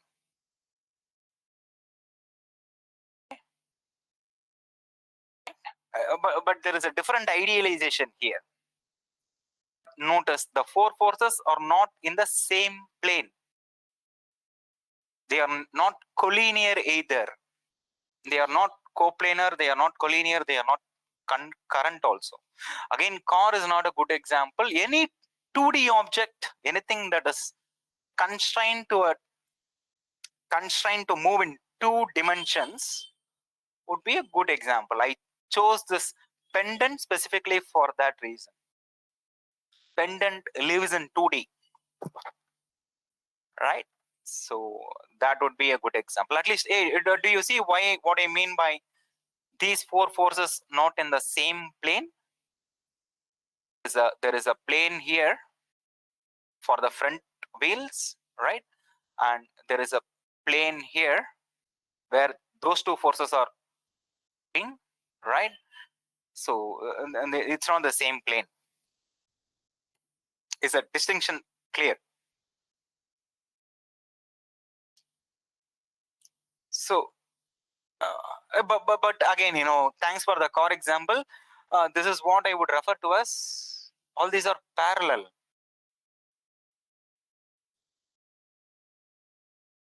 All these are parallel. The lines of action are parallel.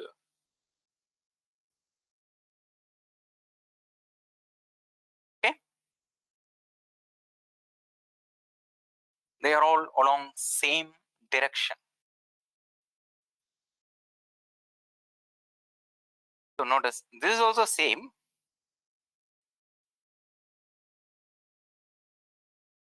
Same direction, that is parallel. Same line, that is collinear. Same plane, that is coplanar. Pendant is an example.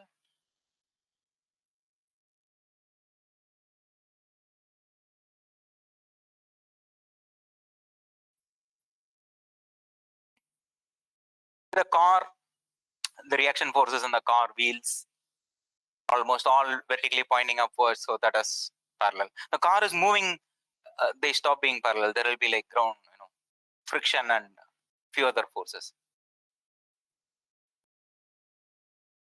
So same line, same direction is concurrent.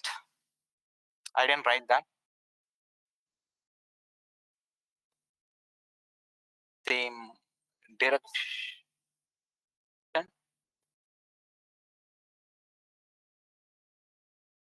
Also, I hit arrows.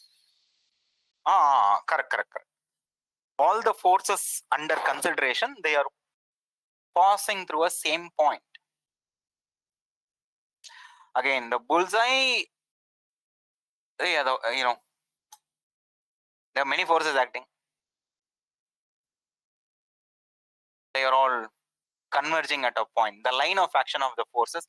Line of action of the forces, what do we mean by that? You can, the direction of the force. They're all converging. Same point. That would be concurrent.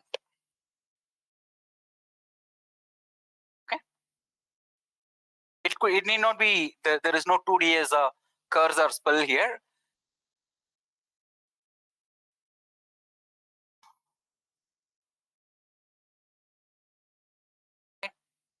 Forces could be out of plane, it could be in 3D, but they could converge at a point. This 2D also occurs.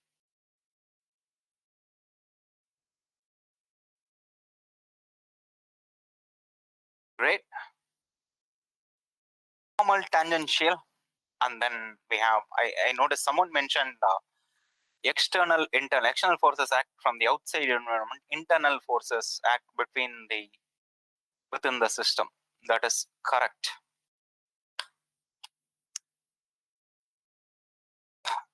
Earth is attracting the apple. On the apple, the gravitational force is external. If you wonder, apple is not touching the earth, how is it? How is earth acting on the apple, right? Something called action at a distance, somewhat spooky, okay? But anyway, so external, internal, I think, but for example, in the rubber band example that I have shown, you have, if you're pulling it, you're applying an external force on it. But within the rubber band, things are all stressed. The rubber band is in a tensile mode, right? Rubber band is stressed. It's undergoing forces, internal forces. So if you cut it open, it will get exposed. Okay. Normal tangential, this is with respect to a trajectory. So our gate preparation, our agenda for the day is this curve. Move along the agenda, you'll finish today's agenda. There is a digression, tangential digression, right? Every now and then.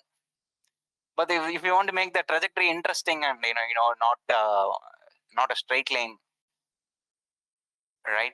This is very boring. You have to make if it has to be a roller coaster, close to a roller coaster. There has to be both normal and tangential forces, things that move along the prescribed, preferred trajectory, and forces acting perpendicular to it. So if a car is moving on a road,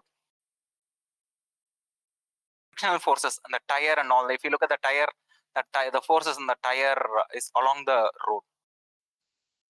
Normal car, okay.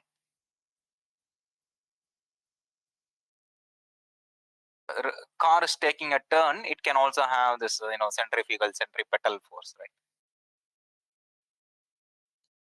Tangential direction.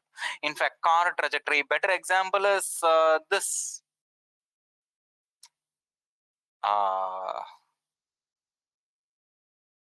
Again, take a pendant. Now twirl it. That is, do this circular motion, circumdiction, right? Do it. Cut it off. The pendant will be moving tangentially, right? But the forces acting, tension acting on them is normal. So there are normal tangential forces. This is with respect to a trajectory. Great. Respect. Trajectory. Coplanar, collinear, concurrent, parallel. Gravitational generalized. Gravity is a type of force. Electromagnetism, electromagnetic force, that is a type. Nuclear is a type. Something is making ions move in and out. There is a diffusional force. Okay. So there is a generalized force. So this describes what causes changes. Okay. Simple way. There are also frictional and distributed. Distributed, yeah, you take this 1 meter square, squish an apple, smear it over there. The weight of the apple is now distributed all over that.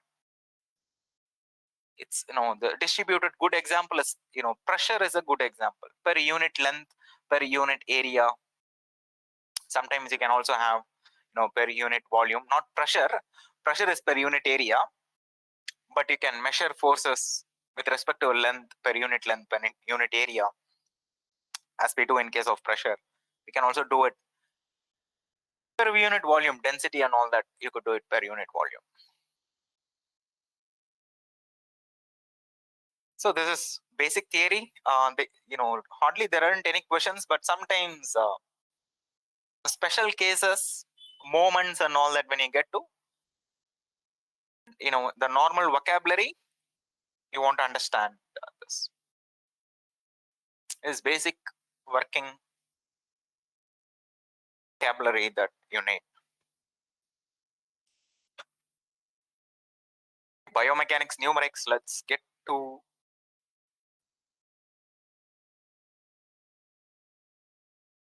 do some numbers.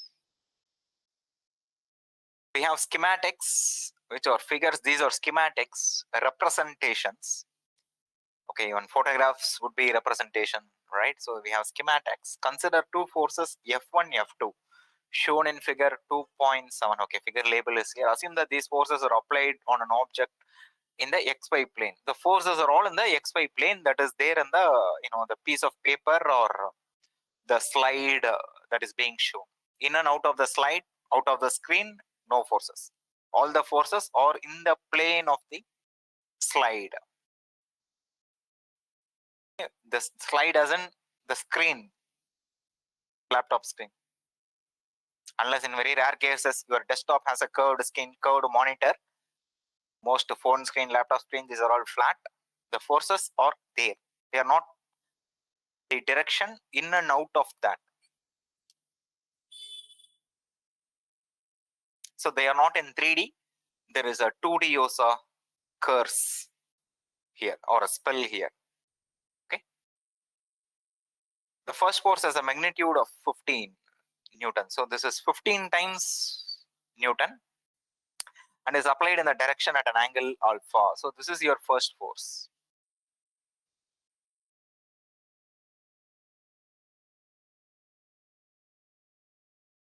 That's your first force. 15 times bigger compared to a Newton. It is in that direction. Force is a vector. It can be directional. So there is a direction associated with that. You can pull it this way. You can pull it this way, right? In fact, a couple of directions are shown. Second force has a magnitude of 10. Let's write down some of these things. So this I suppose is 15. This I suppose is 10. It's applied in the direction that makes an angle 45 degrees. This is, I suppose, 30 degrees. Okay. If it's necessary, I will zoom that, but I'm just re-rating information. 30 degrees. This is 45 degrees. This is along negative x-axis, right? This is pointed towards that way. Okay, we can also see that. First force, second force. Okay. Now there are so force is a vector. What are the components of the forces? F1, F2 along the x and y directions. So forces are directional. They have a x component, they have a y component. What are those components? They partly align with the x direction. They also align with the y direction. How much along x, how much along y? Express it in terms of their components. We'll do F1 first, okay? So essentially they are asking you to write the vector. If you add these two vectors, that is the resultant. If you add the two forces, if you add the two vectors, that is the resultant. What is that resultant? And can you calculate the magnitude? It's a resultant is a force vector, the net force. Can you calculate the magnitude? Can you also tell me roughly which direction is the resultant pointed towards? Three fronts. So the center middle front is being pulled apart by the two other fronts. So which direction will the center front fall, right? Which is a resultant net force direction? That also we want to know. First, let's look at A.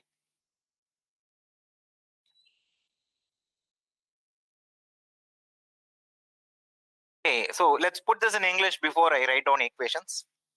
In English, how do you do this? How do you, EA, just A, calculate the scalar components of F1, let's also forget about F2.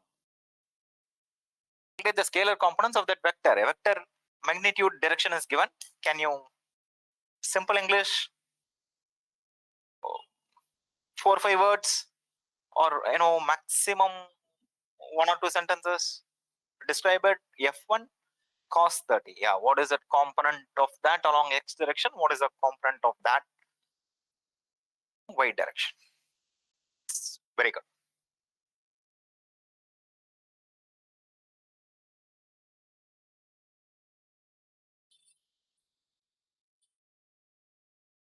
Let's from this,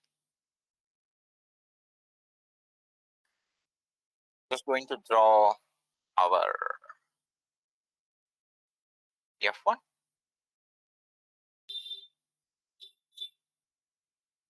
That's your y direction. This is your x direction. This angle is given to be 30 degrees. We want to know this.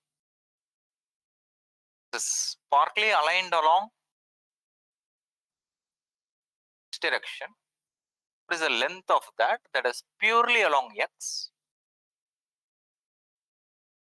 What is the length of that? That is purely along y.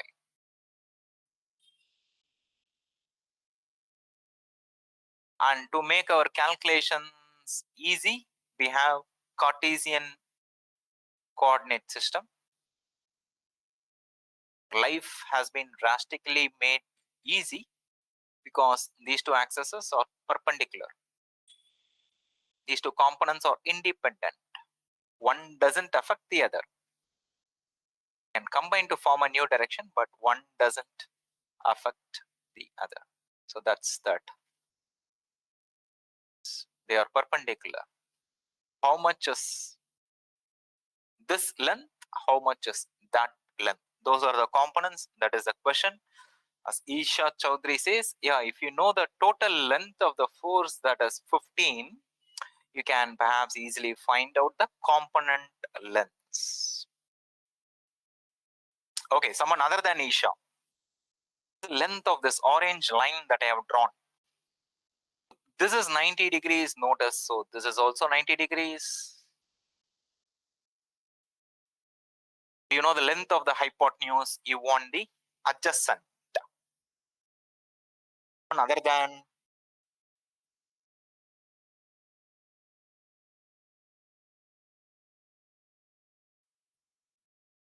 notice it doesn't hurt to label this. This is hypotenuse. This is adjacent. It's your opposite. Because this length same as this length.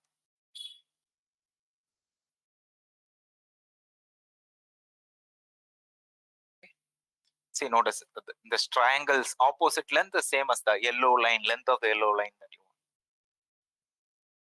Great, Arjita Sharma, that's very good. So you have adjacent would be, see, adjacent by hypotenuse is cos theta. So adjacent would be hypotenuse cos theta.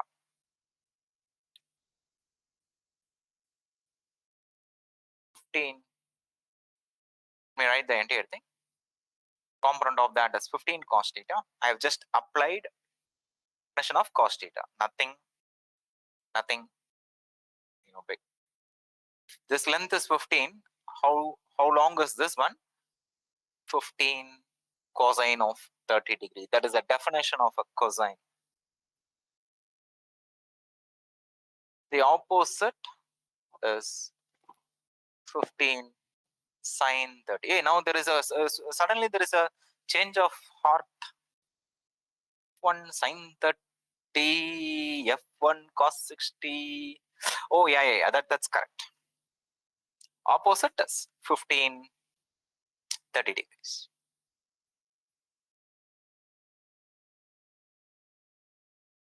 Yeah, so there is no change of heart. There is there is a change of cosine sign change, trigonometric identity. Sorry. Great. Let's think. What is this vector?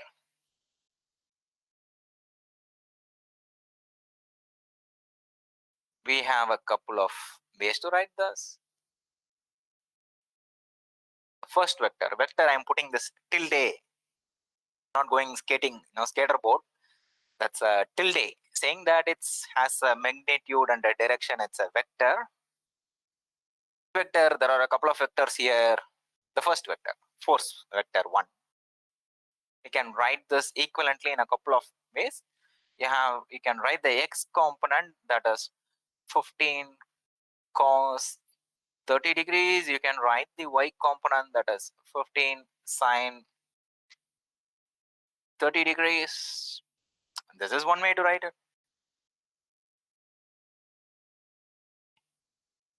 How much is that? 15 cos 30 degree. Let's calculate what is cos 30 is a number.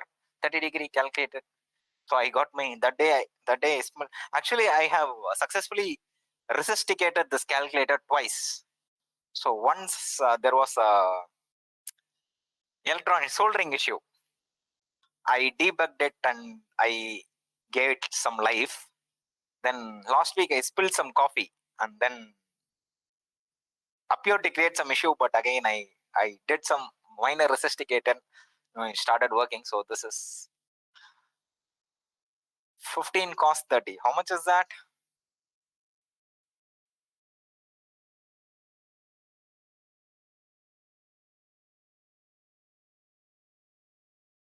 How much is this 15 cos 30? So let's put that.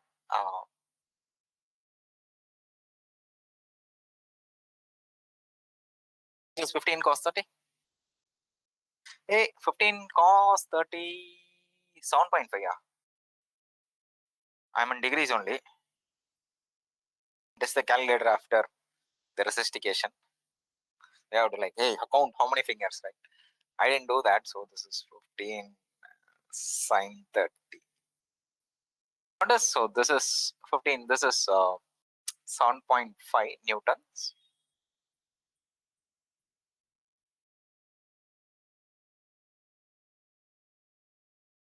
This happens to be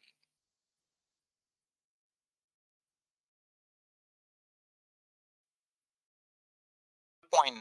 Yeah,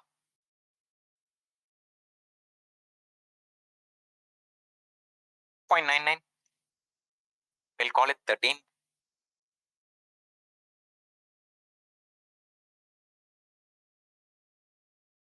It has units, newtons on that direction. Most sensible people will use the same units for x and y components.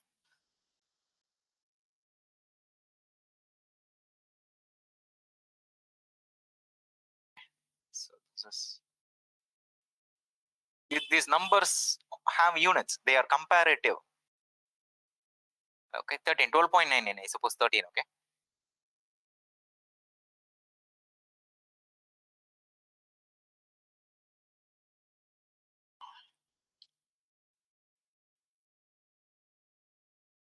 Let me put it. Sometimes this is confusing at these stages. 12.99 approximately 13.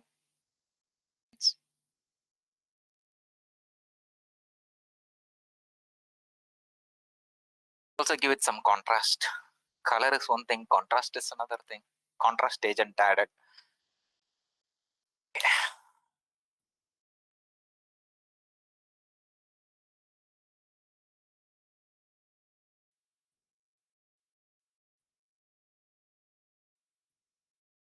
There is also a different way to write this. That is, we'll put ij component.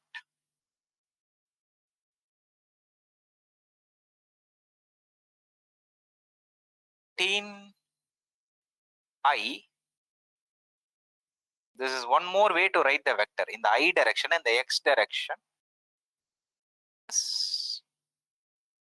1.5 in the j direction. x and y direction. Sometimes you would also write this as, different notations, okay, different conventions. Which convention in use depends on the book. Which convention should you use? Understand there are different conventions, and then pick one. The vector notation. This what I have written. This is often preferred. Sometimes I and j, x and y. Sometimes that is also explicitly written as 13 in the unit vector in the x direction, 7.5 in the y direction, that is EY is a unit vector in the y direction. Notice our unit vector convention, EX, EY. This you can extend to, there are X, Y, Z direction, IJK. Then there are like now 4 dimensions. What do? I'll do E1, E2, E3, E4. Right? So there is also that notation, vector notation. So we made a jump from algebra, linear algebra to biomechanics. We applied that to describe forces. Great.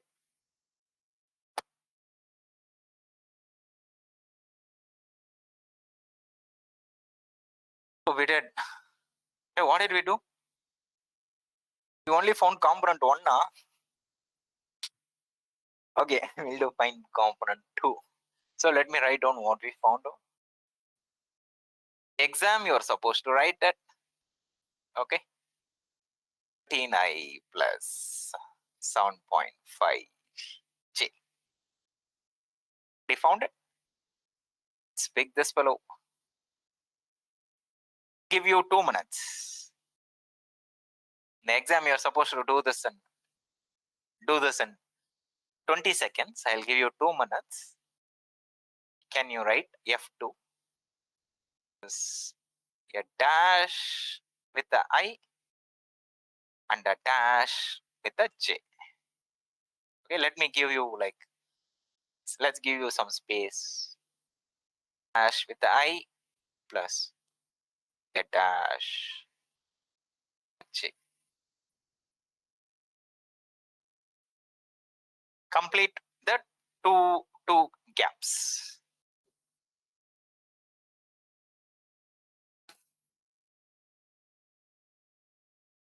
Beta is 45 degrees.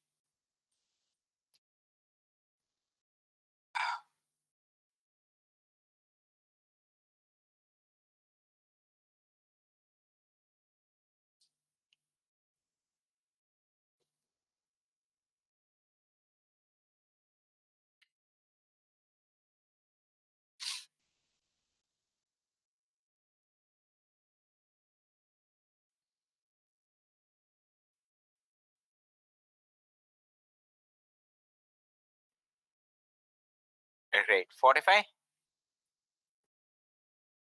Again, because the first time we are doing that, the magnitude of beta, this is 10 cos 45 degrees, 10 cos 45 degrees. But there is a catch.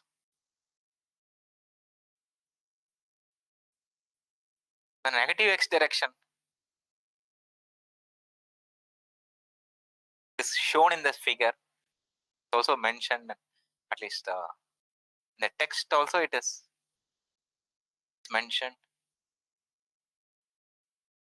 It's mentioned. Not along positive x. This is along negative x. So there is a minus cos 45 degree plus 10 sine, cos 45 sine 45. So this is the same. So you don't have to worry about cosine or sine, right? You could get away. Hey, is it opposite by hypotenuse, adjacent by hypotenuse? If the angle is 45 degree, you can get away with it. Both are same. So this is. So the I component is minus 10 cos 45 or 10 cos 45. Technically, let me also show that the angle that you are supposed to use is not 45, but this angle. Right? If you use that angle, you don't have to put an extraneous negative sign. This is 90 plus 45, 135 degrees. but the angle you are using is not that. You are using 180 minus that angle. That is beta. So you have to put that explicitly. Okay. This is not like one rule, this place one rule, that place one rule. The same rule. Applied correctly in different ways, right? Measure angle from here, 135 degrees. You can put cos 135 degree. You will get a minus 7 point. Yeah, that. You're putting beta, measuring angle this way as the author here has shown. You have to put it. You have to be careful. You have to apply the negatives. How much is this? Cos 45, that is 0.707, 7.07, right? Minus 7.07i plus 7.07j. That 45 is hanging there. Sin.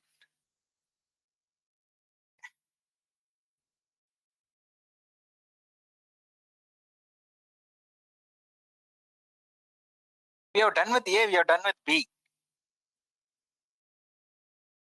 Calculate the scalar components. 7.5 minus 7.07, 7.07. Those are the 4 scalar components. Express in them in terms of the components. We have also done. Determine an expression for the resultant force vector FR. Let's do that. FR. FR is a net force. What is this FR? F1 plus F2.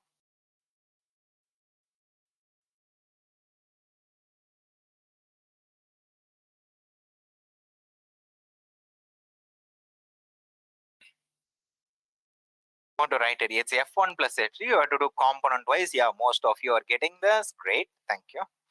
So 13 minus 7.07. Hey, 13 minus 7.07 is 5.93.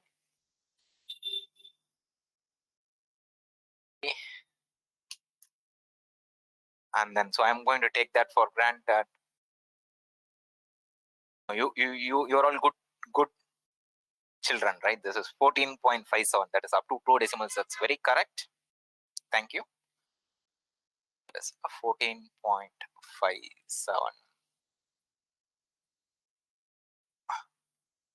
Done with C. Determine the expression of the resultant force vector. What is the net force? These are vectors. You can add all the forces. How do you add all the forces? These are vectors. You do component wise addition.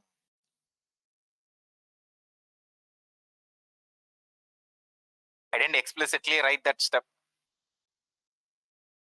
All of you are in this class, right? If you're wondering how 5.93, raise it. Fair question. I'll write it once more before erasing it, but I'll write it. Now, Arjit, magnitude. Hey, someone found the magnitude. Calculate the magnitude. See, this is how I want students to be. Like, right? You should be like one step ahead. So this is magnitude of F. Let's write this. Okay. For everyone's sake. 3.93 component wise square. Square root of summation of component wise square. A square plus B square. Square root of that. Yeah, excellent. That is. And notice one more thing. When you write it this way, these are all in Newton. That vector is in Newton. Okay, so when you take the magnitude, you are going to get 5 point. And I'm going to take this for granted. Okay. So now this is, you're all right on target. So this is 15.7. Done. Evil examiner committee member will ask the answer and dine, right, with the evil smile. Here, etc. So look for what the answer is, but here we are writing down the units. So this is a Newton. And now there is actually the angle that the resultant is making with the positive y-axis. You want this angle. The two components, find that angle. So be careful with the adjacent opposite. You should get the answer fairly easily.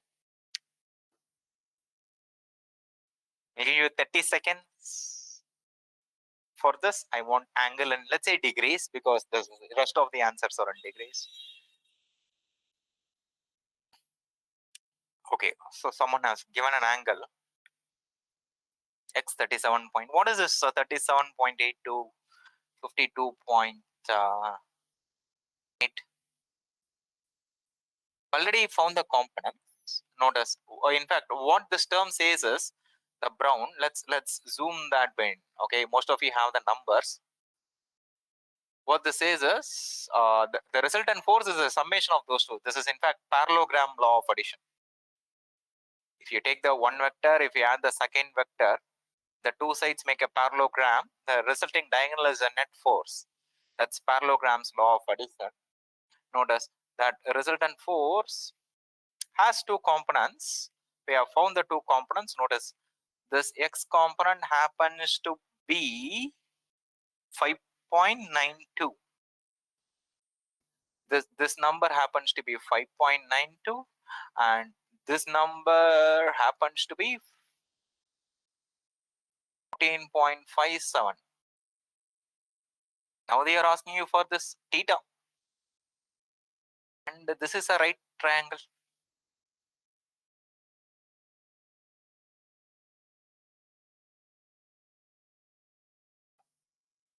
Fine, someone has a doubt. This is yeah, again, let me take this opportunity. So the net force, resultant is the net force. That is a summation of the all the forces here. Here you have two forces, blue and green. You have to add the two vectors, you get the net vector. You could do it pictorially, graphically. That is, you could do add the sides of the parallelogram. The diagonal will be the net. So if you have more than two forces, you keep on adding the sides of it. There is one more force, you put it here, the new parallelogram's diagonal, right? That is the resultant force. Keep on adding it, you'll get the diagonal. But here, there are just two forces. The resultant is that. You can do it pictorially, or you could do it at the components of the vectors. In this case, what we did is the components of the vector. So this specifically 5.92 is, notice the blue component is 13, and the green component is minus x component, right? Minus 7.07. So you got a 13.93. Okay. Question. Hope it's clear now. Your x component. How about the y component? Add the two y components together. So notice I added, let's fit this to it. I added the x component together. I got the net x component. Yeah, so this is F2. Okay. So this is F2.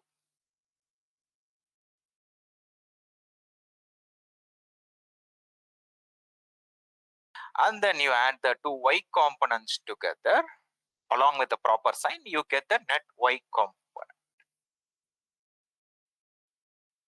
Component wise addition. You do component wise addition. Great. So some of you already have the angles. So the last question.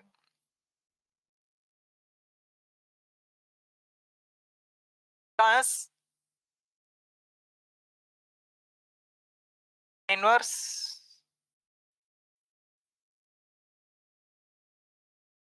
Opposite, adjacent. Adjacent is 14.57, opposite is 5.93. Opposite is this length. Opposite in the triangle for theta is that length, which is the x component. That is 5.93. Because I'm that is with respect to the theta given theta. By 14.57 and which degrees is this? I think yeah, most of you got it. 14.57. So shift the 10 or answer. Hey, I have 10 degrees. How come? Okay. You did the other way around. You did you did 10 inverse of y by x, right? But what they are? This is the evil smile of the committee member, right? This book author is now having that evil smile. Calculate angle theta that makes with the positive y-axis.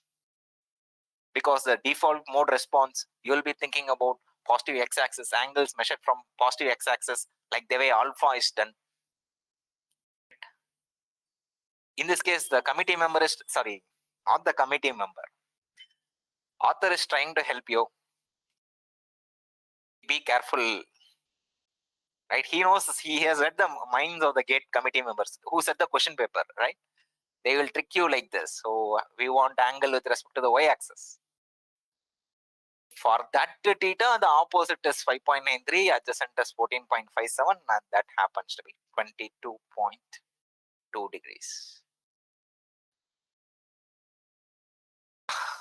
There you go. Technically, you can do all this in 2 minutes or something like that. So far, I was a tour guide. Hey, there is pyramid here. There is the Eiffel Tower here. Go take this food, eat it, try this. This is very good, right? We are spending time and enjoying the place. Next time, so tomorrow you are going to take your friend and go to the same place. Hey, come, run. I have already seen this, right? So now when you do this in the exam, this is like, they will be asking question E directly. Calculate angle theta that FR makes with the positive y-axis in 2.5 minutes. You can derive that as 22.2 degrees. Okay.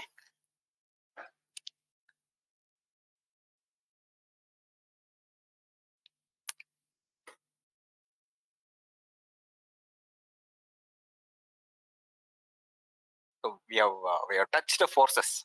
Great. Now if we start moments, by the time we get to, so this is forces, right? And now quantifying forces.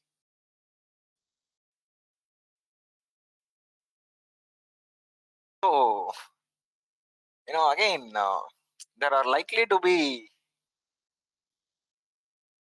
native analogs. In Tamil movie, there is this thing: one person takes a cycle and he is going to get back some loan amount or something like that.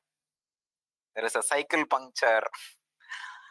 Then his slipper will, the slipper will get torn.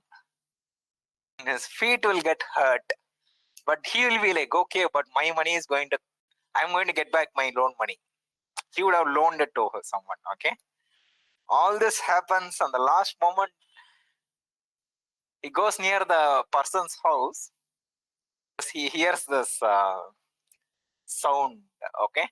Drums and trumpets and all that. Turns out the person whom he loaned money would have died. Okay, so there will be like signs like that along the way. This is very about 20-30-year-old Tamil movie, but there should be analogs, similar situations in our native language cinema as well, I suppose. The thing is, so yeah, actually congratulations. Now you have actually successfully started quantifying forces. You're starting to deal with forces.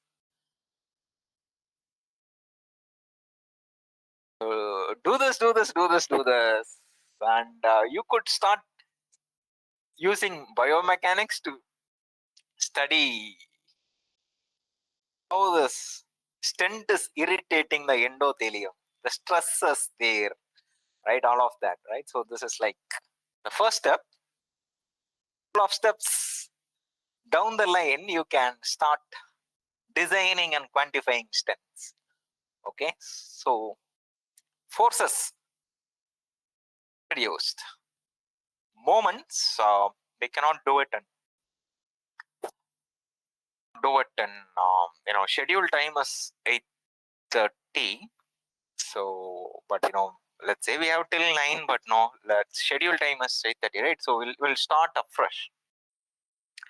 Let's look quickly. Let me look at the calendar. I'm going to do this review once tomorrow, but let me quickly look at the calendar and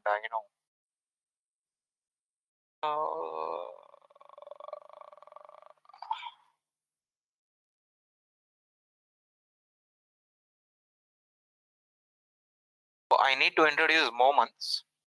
We'll do some gate example, some example with moments. We'll look at a gate example with moments.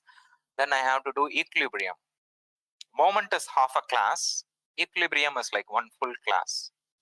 So this goes till next Saturday. Okay.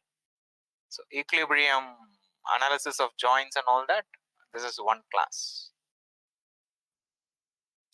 Look at a gate example. Yeah, we should have something similar to a gate example here.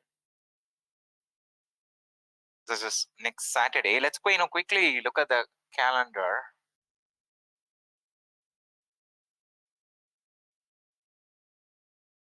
And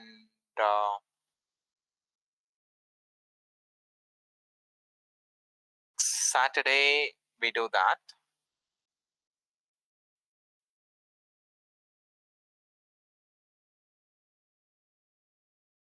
Okay. So by next Saturday, Sunday, we are done with applied statics. Equilibrium, free body diagram, biomechanics of joints, we are done with it. One more week, we'll do biofluids. One more week, we'll do tissue properties. Okay. So this week, 2, 3, I think we have 5 weeks. Okay. Let's look at the calendar. I also want to show a couple of videos that if you come prepared, I can shift gears. Okay.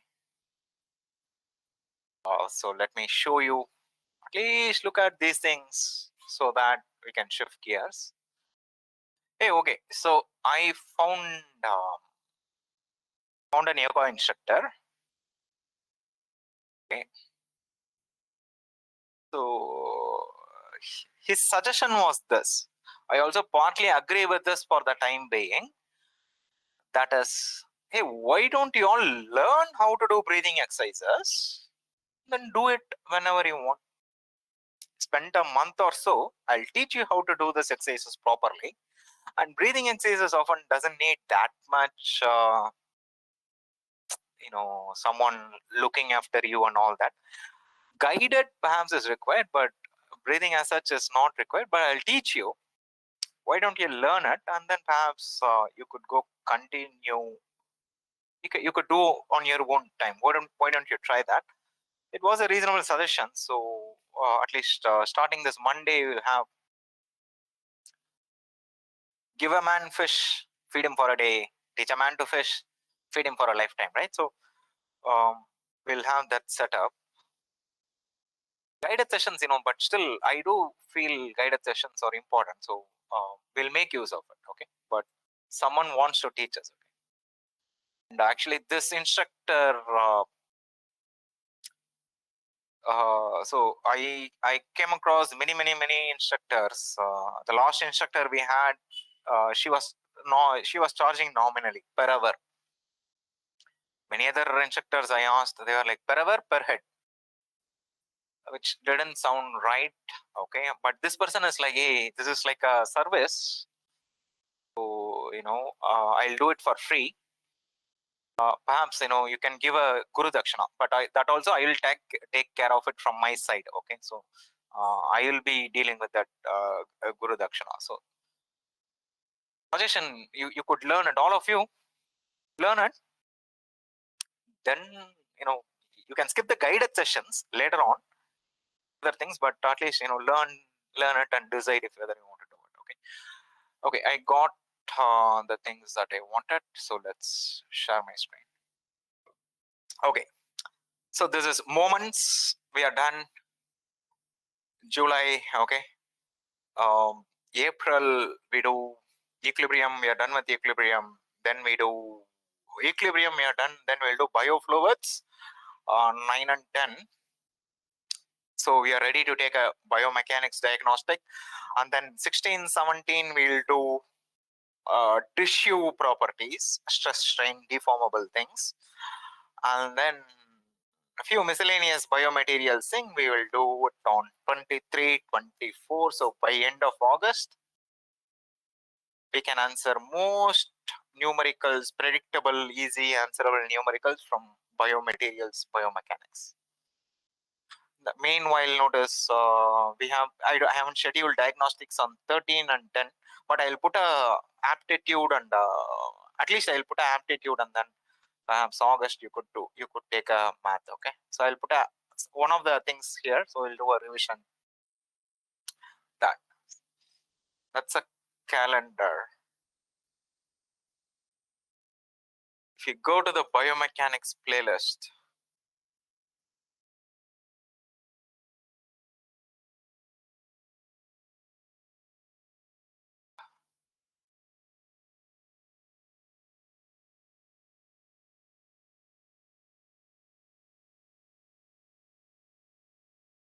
this is a good overview. What is there in the GATE syllabus? This biomechanics preparation simplified is a good overview. Then there is a biomechanics revision simplified, where I discuss all the GATE PYQs. In fact, you can start looking at them right now. I also discuss some basic theory so that you're partly prepared, and we can shift gears and move slightly faster. That is also fine, but you can look at biomechanics intro. Okay, this biomechanics intro or this biomechanics intro, I think this biomechanics intro. Okay.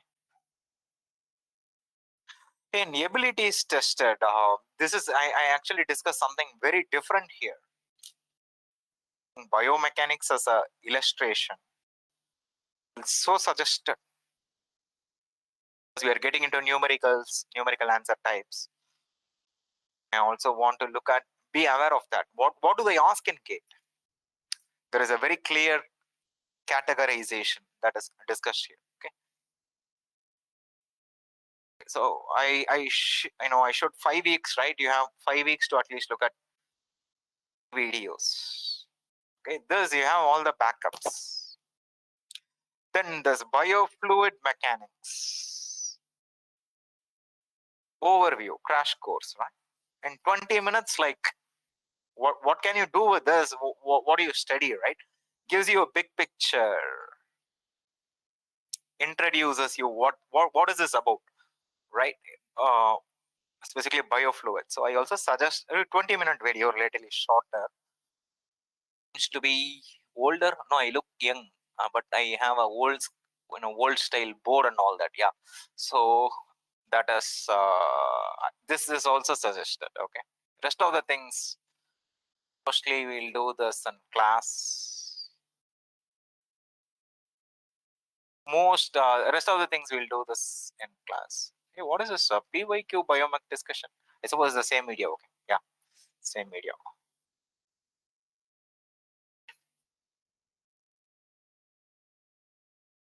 At least this one, biomechanics intro,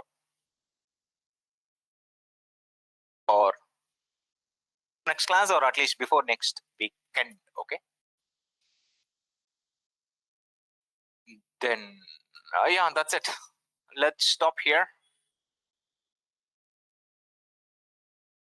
So that was hey, how many of you felt tired? Okay, fine. So we'll ask that. Yeah, one more month. Theory is over. Oh, so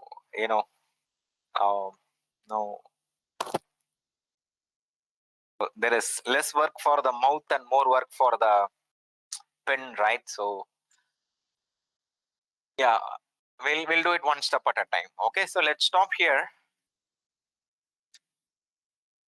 Hey, go. So this is a scheduled time for relaxation. Either the relaxation video that I put up, some other video, go do it or try it. Okay, and let's stop here. Have a good one. Take care. Bye. I will see you again tomorrow.